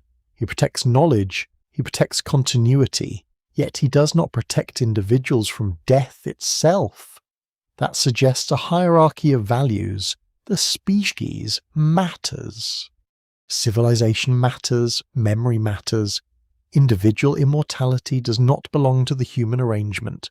Perhaps this sounds cold. Ancient cosmology often does. The universe is not built around personal preference. Humans occupy a role. The role has limits. Enki helps them survive within those limits. He does not erase them. You walk beside the canal as morning light spreads across the water. A child throws a small piece of reed into the current. It turns once, then drifts away. The child watches until it disappears. Perhaps that tiny image contains the entire problem. Life moves, memory follows, then distance grows. What remains depends on who is watching. Human beings cannot stop the current. They can only leave marks along the bank, and perhaps that is what Enki truly gives them. Not eternal life, the means to resist complete disappearance. Writing, cities, tradition, knowledge, survival. These are weaker than immortality, but they are not nothing. The pattern now feels almost complete. Enki grants nearly everything required for humanity to become fully human. He gives enough wisdom to build civilization, enough cunning to survive danger, enough continuity to preserve memory, but the final divine privilege stays beyond reach. And perhaps the secret lies not in what he hid from humanity. Perhaps it lies in what he refused to change. The mystery now turns inward. You have spent so long asking whether immortality was withheld that another possibility begins to emerge beneath it. Perhaps immortality was never the secret. Perhaps awareness was. You feel the thoughts settle slowly. The air is cooler now, touched by the scent of river mud and faint smoke from distant hearths. Somewhere, a dog barks once and falls once. A reed mat shifts in the night wind. Nothing in the landscape has changed, yet the meaning of humanity has. The human body was shaped from earth. The human role was shaped by labour. The human mind was linked, in one tradition, with something divine, and the human condition was bounded by death. Those elements have followed you through every tablet. Now they begin to align. A mortal creature receives the capacity to understand that it is mortal. That may be the strangest gift of all. Animals flee danger, plants respond to seasons, bodies resist injury, but human beings do something more. They imagine their own absence. They picture a future in which they are no longer present. They remember others who have already crossed that boundary, and they build entire systems of ritual, memory, architecture, and story around that knowledge. This is where the ancient myths become more philosophical than they first appear. They do not need to define consciousness scientifically. They reveal its consequences. You know that you will die, therefore you build. You know that others will die, therefore you remember. You know that memory can fade, therefore you write. You know that cities can fall, therefore you rebuild. Mortality produces culture almost as much as intelligence does. That idea is not stated directly on any Sumerian tablet. It emerges from the pattern. Researchers at Yale and Oxford have explored how Mesopotamian literature repeatedly links mortality with wisdom, kingship, memory, and the limits of human ambition. Gilgamesh becomes the clearest example. His journey begins with grief. His grief becomes fear. His fear becomes knowledge, and knowledge does not save him. That sequence matters. Wisdom increases his understanding. It does not reduce his mortality. Perhaps the hidden burden of consciousness is precisely this. The more you know, the more clearly you see the boundary. You can hear the quiet irony. Enki is the god of wisdom. Humans receive wisdom. Wisdom reveals death. Not exactly the most cheerful educational program, yet the old storytellers do not seem interested in cheerful simplicity. They are interested in order, and within that order, human beings occupy an extraordinary middle position. Not animals, not gods, something between, earthly enough to die, divine enough to know. That is the possibility now taking shape. The divine ingredient in atrahasis can be read in many ways, and scholars remain cautious about assigning it one fixed meaning. Some interpret it as a marker of intelligence, others see inherited responsibility. Still others emphasize the ritual logic of sacrifice and creation. The debate remains open, Yet if the divine element symbolizes consciousness, the myth creates a remarkable paradox. Humans receive something from the gods that makes their mortal condition harder to bear. Awareness becomes both gift and wound. You recognize this without needing ancient theology. A child does not begin life understanding death. That knowledge arrives gradually. A funeral, an empty room, a story about someone who will not return. The concept becomes personal. Then one day, quietly, you understand that the same boundary includes you. Nothing changes outside, but everything changes within. Perhaps this is the moment the old myths are circling, not the moment humans become alive, the moment humans become aware of what being alive means. One quirky detail from Mesopotamian wisdom literature strengthens the impression. Ancient texts sometimes advise people to enjoy ordinary pleasures precisely because human life is limited. Food, family, clean clothing, companionship, simple comfort. These themes appear most famously in later versions of the Gilgamesh tradition, where the hero's impossible search for endless life is contrasted with the ordinary world he already possesses. That is not resignation, it is recalibration. If eternity is unavailable, then meaning must be found inside time. This may be one of the oldest philosophical compromises preserved in writing. You cannot keep everything, so you learn to value what passes. That lesson sounds gentle now. It may have felt harsher in a world where disease, childbirth, warfare, crop failure, an accident made death more immediate than it is for many modern listeners. Ancient people lived close to loss. They did not need myths to remind them that bodies were fragile. The myths asked what that fragility meant. A mainstream historical fact supports this wider context. Mesopotamian burial practices, lamentation texts, legal records, and family rituals reveal constant engagement with death and remembrance. Mortality was woven into social life. It was not hidden away. That may explain why the literature often sounds so direct about human limits. There is less interest in pretending death is not there. The deeper question is what humans do because it is there. You imagine a scribe finishing a tablet late at night. He smooths one final edge. He places the clay aside.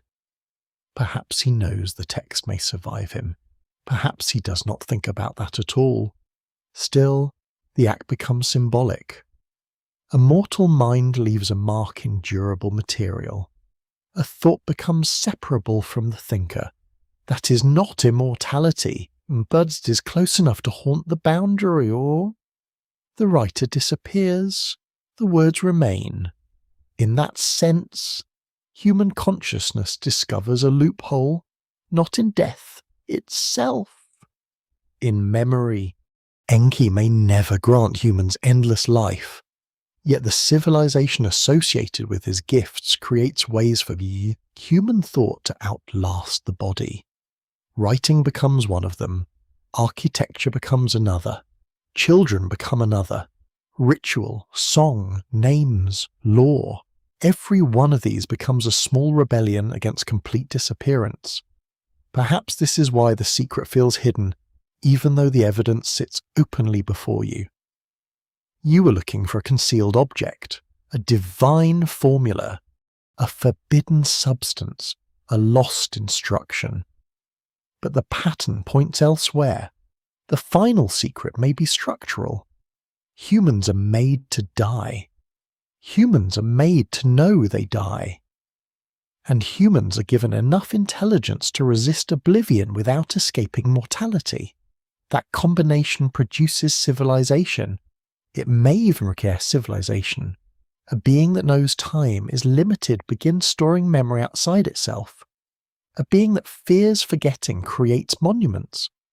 A being that anticipates loss invents rituals. A being that knows death approaches asks what should remain.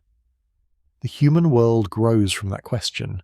This remains interpretation, not archaeological proof.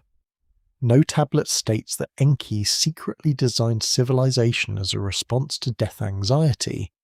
Mainstream scholars would rightly reject such certainty, yet the literary pattern supports reflection. Ancient myths often explain the world by describing tensions rather than solving them.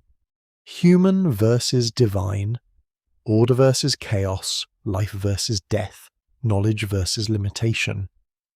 Enki stands repeatedly at those boundaries. He creates, he preserves, he distributes, he warns, but he rarely erases the distinction between categories. Perhaps that is his true function, not to abolish limits, to manage them. You return once more to the hidden waters. Enki's realm lies beneath ordinary sight. Fresh water rises from unseen places and gives life to the surface. Perhaps awareness works similarly within the mythic imagination. The body is visible. The source of meaning is not. You can touch clay. You cannot touch memory. You can measure a skull. You cannot weigh grief. You can record a name. You cannot fully explain why that name matters. Something invisible organizes the visible world. The Sumerians understood this principle through many forms of sacred order. Perhaps human consciousness belonged to the same mysterious category. One fringe interpretation would say the divine element proves humans were modified by advanced beings. The evidence does not support that conclusion. Another popular interpretation claims Enki hid literal immortality from rival gods or from humanity itself. Again, the texts do not state this. The older mystery is subtler. Why does Enki protect a mortal species without making it immortal? Why preserve the human line while preserving death? Perhaps because mortality is not a defect in the system. Perhaps it is part of the system. And perhaps the dangerous knowledge is not how to escape death, but how to understand what death makes possible. Generations, memory, inheritance, urgency, love shaped by limitation, or civilization shaped by fear of forgetting. You hear the canal again, water moves beneath the darkness, a lamp flickers in a doorway, someone laughs softly inside a house, someone nearby sleeps, someone remembers the dead. Nothing about the scene appears cosmic, yet perhaps that is the point. The great secret does not need to hide inside a temple vault. It may hide inside ordinary human awareness. You know that so time passes, you know that you pass with it, and still you build, still you remember, still you speak, still you leave signs behind. Perhaps Enki never hid immortality. Perhaps he hid the reason immortality was unnecessary for the human role. Or perhaps he hid nothing at all. Perhaps the old tablets simply preserve a question so deep that every generation mistakes it for a secret. The question now begins to widen beyond Mesopotamia. You have followed clay, water, blood, labour, memory, and death through the old Sumerian and Akkadian traditions. Yet similar tensions appear elsewhere in the ancient world, sometimes in familiar forms and sometimes through very different symbols. This does not mean one hidden doctrine controlled every civilization. It means human beings kept returning to the same boundaries. Knowledge, mortality, divine order, the danger of crossing too far. You feel the landscape changing beneath your imagination. The flat river plains of Mesopotamia slowly give way to other horizons. Stone rises where mud brick once dominated. Different temples stand beneath different skies. Different gods receive different names. And still, human beings ask remarkably similar questions. Why are we here? Why do we know so much? Why do we die? What separates us from the divine? Mainstream historical research has long shown that ancient cultures borrowed, adapted, and transformed stories through trade, migration, conquest, diplomacy, and scribal exchange. Mesopotamia was never isolated. Its cities stood within networks stretching toward Anatolia, the Levant, Iran, Egypt, and regions farther east. Ideas travelled with merchants, stories travelled with diplomats, gods crossed borders, scribes copied foreign traditions, researchers at Yale, Oxford, and the University of Chicago have studied these movements through comparative mythology, archaeology, linguistics, and textual history. The evidence confirms contact. What remains debated is influence. Similarity does not always prove borrowing. Different societies can create similar stories because they confront similar human problems. Floods happen in river valleys. Kings seek legitimacy. People fear death. Communities imagine divine punishment. Stories can resemble each other without sharing a single origin. That open scholarly debate is essential. You should resist turning every resemblance into a secret family tree. Ancient cultures were connected, but they were also creative. They changed what they received. They invented what they needed. Still, some parallels are difficult to ignore. In later traditions from the Eastern Mediterranean, knowledge can also become dangerous when humans approach divine boundaries. Forbidden wisdom appears. Immortality remains restricted. Divine beings guard privileges that humans can glimpse but cannot fully possess. The details differ greatly from Mesopotamian myth, yet the emotional structure feels familiar.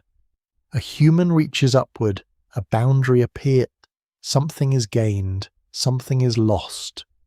You hear the faint clink of metal from an imagined workshop. A craftsman shapes a blade, another worker grinds pigment, a priest prepares incense. Each culture develops its own language for the sacred, but beneath those languages lies the same unsettling recognition. Human capability keeps growing, human lifespan does not. That contrast becomes one of history's most persistent themes. Consider ancient Egypt. Egyptian religion developed an extraordinarily rich set of beliefs about death, preservation, judgment, and posthumous existence. The body could be prepared carefully, names could be preserved, ritual texts could guide the deceased, royal monuments could resist time. This is very different from the generally darker Mesopotamian underworld, yet the Egyptian obsession with continuity reveals a related anxiety. Death must be managed, identity must survive transition, memory must be protected. The human body may fail, but something meaningful should remain. You can almost smell sin and linen within a quiet chamber. The air is dry. A painted surface catches weak lamplight. Words are written for the dead. The goal is continuity, farther north. Greek traditions later explore another variation. Heroes may approach divine status. Exceptional individuals may receive strange favours. But ordinary human mortality remains one of the defining limits of existence. The gods possess a different kind of life. Humans possess glory and memory and fleeting achievement. Once again, the distinction is not intelligence alone, it is duration. A mortal can become famous, a mortal can become wise, a mortal can become powerful, but a mortal remains mortal. The old boundary returns. One quirky detail appears across many ancient societies in the extraordinary effort rulers made to preserve their names. They carved inscriptions into stone. They raised statues. They built tombs. They stamped names on bricks. They commissioned genealogies. They apparently looked at death and decided architecture might negotiate the terms. Sometimes it worked surprisingly well. You still know their names. The person vanished. The inscription survived. That is not bodily immortality, but it is memory defeating time for a while. You have already seen the same instinct in Mesopotamia. So perhaps one of the most universal ancient responses to mortality was not escape, it was remembrance.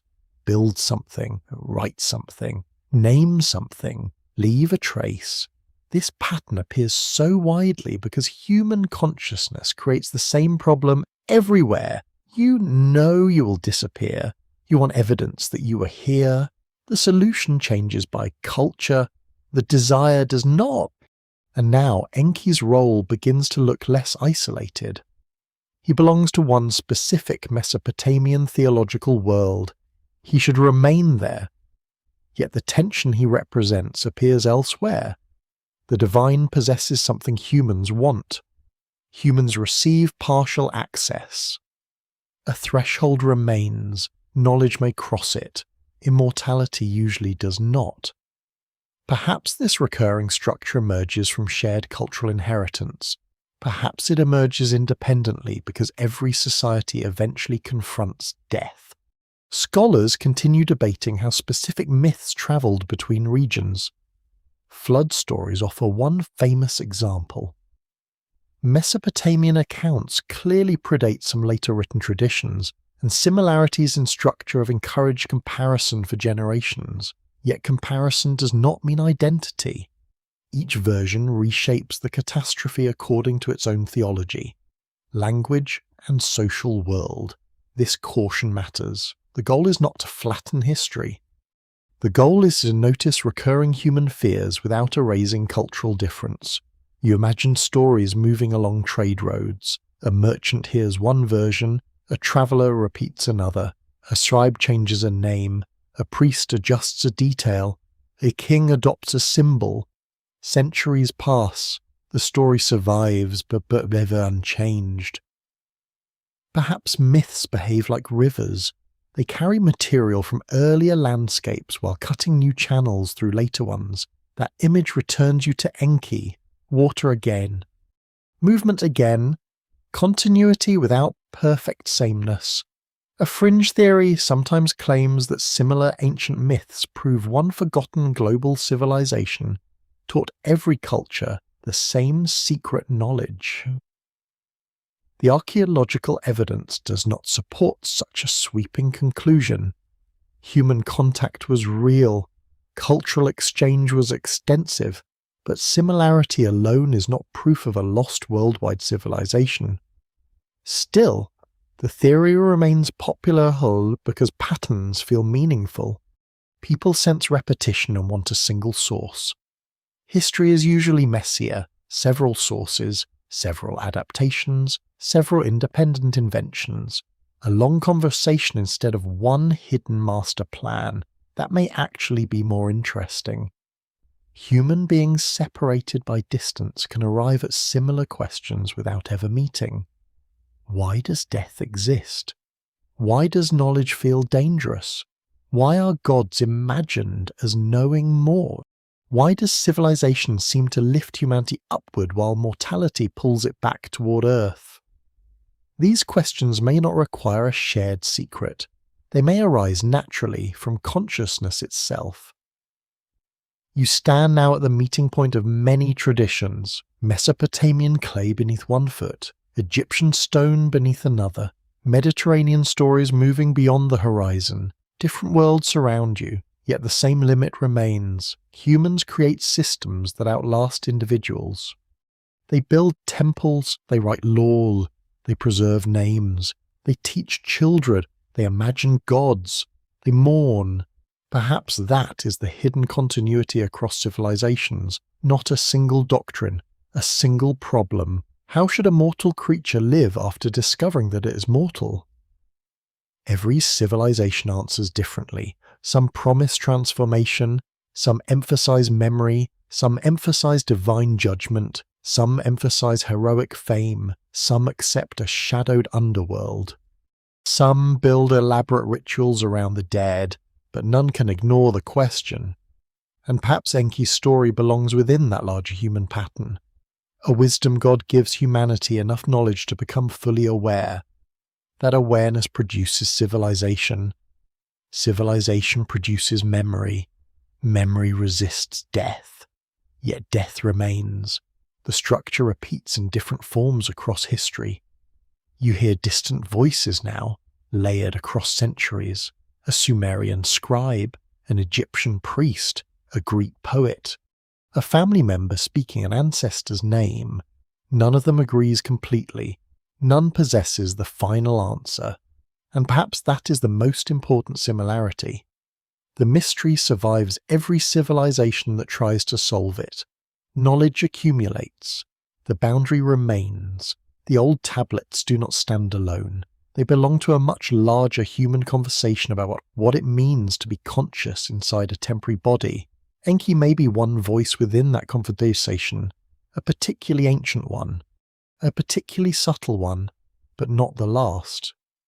And as you turn back toward Mesopotamia, toward the hidden waters where this journey began, the question feels broader than before. Perhaps humanity was never trying to uncover one secret.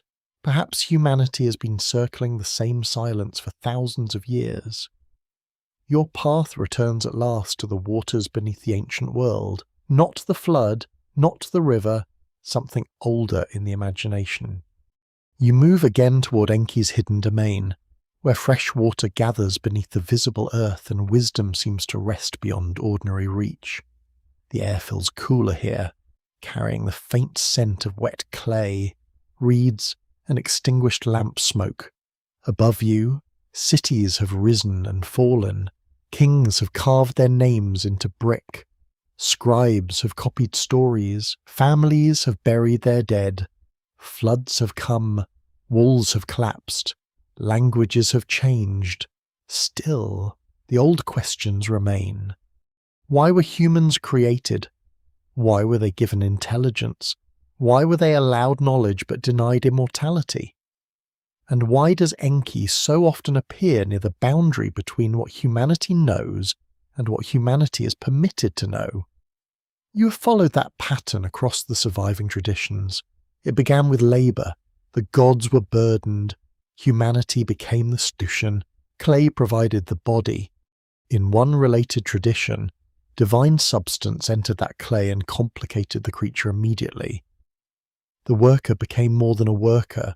The servant became conscious. The mortal began asking about eternity.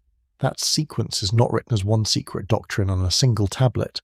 It must be reconstructed cautiously from different compositions created across different periods. That caution remains essential. Scholars at Oxford, Yale, the University of Pennsylvania, and other major institutions have spent generations reconstructing these texts from broken clay. Variant manuscripts, uncertain signs, and changing languages. Their work gives you the historical foundation. It does not give you permission to turn every silence into certainty. No known Sumerian tablet states plainly that Enki hid the final secret of the human soul. No surviving inscription records a secret chamber containing a doctrine of immortality. No archaeological discovery proves that Mesopotamian priests possessed hidden scientific knowledge about consciousness. Those claims would go beyond the evidence, and yet something genuine remains beneath the speculation. Enki repeatedly belongs to stories about boundaries. He knows what others do not. He organizes powers. He distributes knowledge. He helps create humanity. He preserves human life. He warns selected mortals. He respects divine structures while quietly bending their rules. The pattern is real even when the interpretation remains open. That is where history becomes more interesting than certainty. You do not need a hidden laboratory. You do not need forgotten machines. You only need damaged tablets and patient attention. The mystery is already there. One mainstream historical fact anchors this final return. Mesopotamian scribal culture preserved stories over astonishing stretches of time, sometimes copying literary traditions centuries after their earliest known forms. That continuity allowed characters such as Enki to survive political collapse, linguistic change, and the disappearance of cities that once worshipped him. A god associated with hidden wisdom became part of humanity's own preserved memory. There is a quiet irony in that. Enki guards knowledge in the stories. Scribes guard Enki in clay, and now you guard a small part of that memory simply by listening. The chain is fragile. A tablet must survive. A scholar must read it. A language must be reconstructed. A story must be retold. Any link can fail. Many have failed already. Entire libraries are gone. Countless songs have vanished. Thousands of myths probably disappeared without leaving even a title. What you possess is a surviving island inside a much larger sea of silence. Perhaps that is why the missing portions feel so powerful. See it. A broken tablet in his imagination. You see a damaged line and wonder what stood there. A god pauses before speaking. A section disappears. Modern curiosity enters the gap.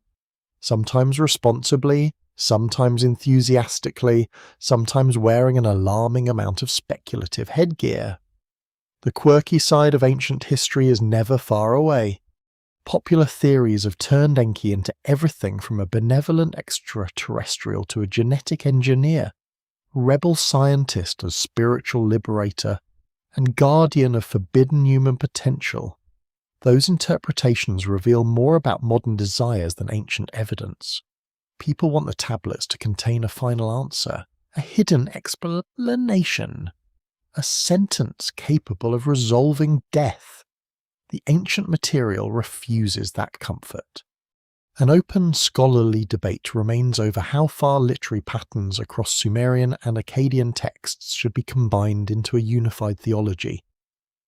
Some historians emphasize continuity in Enki's character. Others stress differences between compositions, periods, cities, and scribal traditions. Both cautions matter. You can notice recurring themes without pretending every author followed one secret plan. The result is less tidy. It is also more historically honest. Perhaps the old storytellers themselves never agreed. One tradition emphasizes labor, another emphasizes divine blood, another emphasizes flood survival, another turns toward mortality. Taken together, they do not form a locked box with one missing key. They form a conversation, and perhaps that conversation is the true inheritance. You return to the image of Enki beneath the waters. He does not step forward with an answer. He never tells you precisely what consciousness is. He never explains why divine substance should dwell inside mortal clay.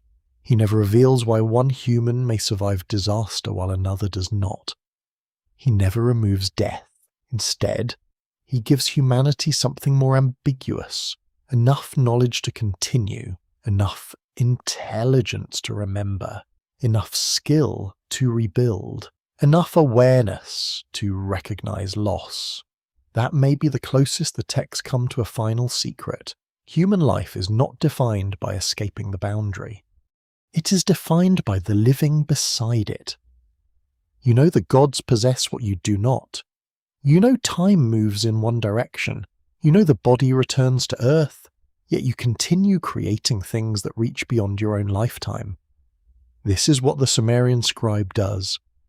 He presses a reed into clay. He cannot know who will read it. He writes anyway. This is what the builder does. He lays a brick. He knows another generation may repair the wall. He builds anyway. This is what the parent does. A name is taught. A story is repeated. Memory moves forward. Perhaps that is humanity's answer to mortality. Not victory, transmission. The idea is softer than immortality. It is also more real. You can see it across archaeology. A handprint survives on brick. A seal preserves a name. A tablet preserves a complaint about grain. A burial preserves care. A ruined canal preserves labour. Every trace says the same quiet thing. Someone was here. That statement may be humanity's oldest resistance to disappearance, and Enki's myths belong to that resistance. Even if he hid nothing, his stories preserve the shape of a question humanity never stopped asking. What are you? If your body is temporary but your thoughts can outlive you. What are you? If your memory survives in another person. What are you? If clay preserves your voice after your bones have vanished. The word soul may be too narrow. Perhaps memory is involved, and perhaps relationship, perhaps consciousness, perhaps ancient people were describing something that cannot be reduced to one term. You do not need to solve it tonight. The old scribes did not. The scholars still debate it. The tablets remain incomplete. That incompleteness may be appropriate. Enki returns to his hidden waters. Humanity returns to its cities. The dead return to Earth. The living continue remembering them. And the final secret remains exactly where the oldest stories seem to place so many important things. Near the boundary, visible enough to approach, hidden enough to endure. Perhaps Enki never concealed the soul itself. Perhaps he concealed nothing more than the reason humans were never meant to understand themselves completely. Or perhaps the silence belongs only to broken clay. You cannot know, and perhaps the story is not yet complete. The night around ancient Mesopotamia grows quieter now. The last lamps inside the city are beginning to fade, and the warm walls slowly release the heat they gathered. During the day, beyond them, the river continues moving with no need to explain where it has been. You allow the questions to loosen. They do not need answers tonight. Clay can remain clay. Water can remain water. The stars can remain distant. Somewhere beneath those stars, countless generations once slept without knowing that fragments of their world would survive into yours. They worried about harvests. They remembered parents. They carried children. They watched rivers rise. They listened to stories about gods who knew more than humans ever could. Then morning came. Life continued. You can let that simplicity return now. Imagine the canal beside you becoming still beneath moonlight. The reeds barely move. A soft breeze crosses the water and touches the cooling earth. The temple doors are closed. The scribal room is dark. One unfinished tablet rests quietly where a hand left it long ago. No one needs to complete the missing line, not tonight. Perhaps Enki sleeps again beneath the hidden waters. Perhaps the gods have fallen silent. Perhaps the ancient world asks nothing more from you than to remember that it once existed. Your thoughts can drift away from the clay, away from kings, away from floods and divine councils. The questions become softer with distance. What survives? What disappears? What part of you belongs only to this moment? There is no need to decide. For now, the river moves, the earth rests, the old cities sleep beneath their layers of dust, and somewhere beyond memory, beyond writing, beyond every name that history managed to preserve, the unanswered secret remains quiet. Perhaps that is where it has always belonged. And perhaps when another night comes, another fragment will be waiting. Until then, let the waters grow still, let the lamps go dark, let ancient Mesopotamia fade gently into silence. And perhaps the story is not yet complete. Good night.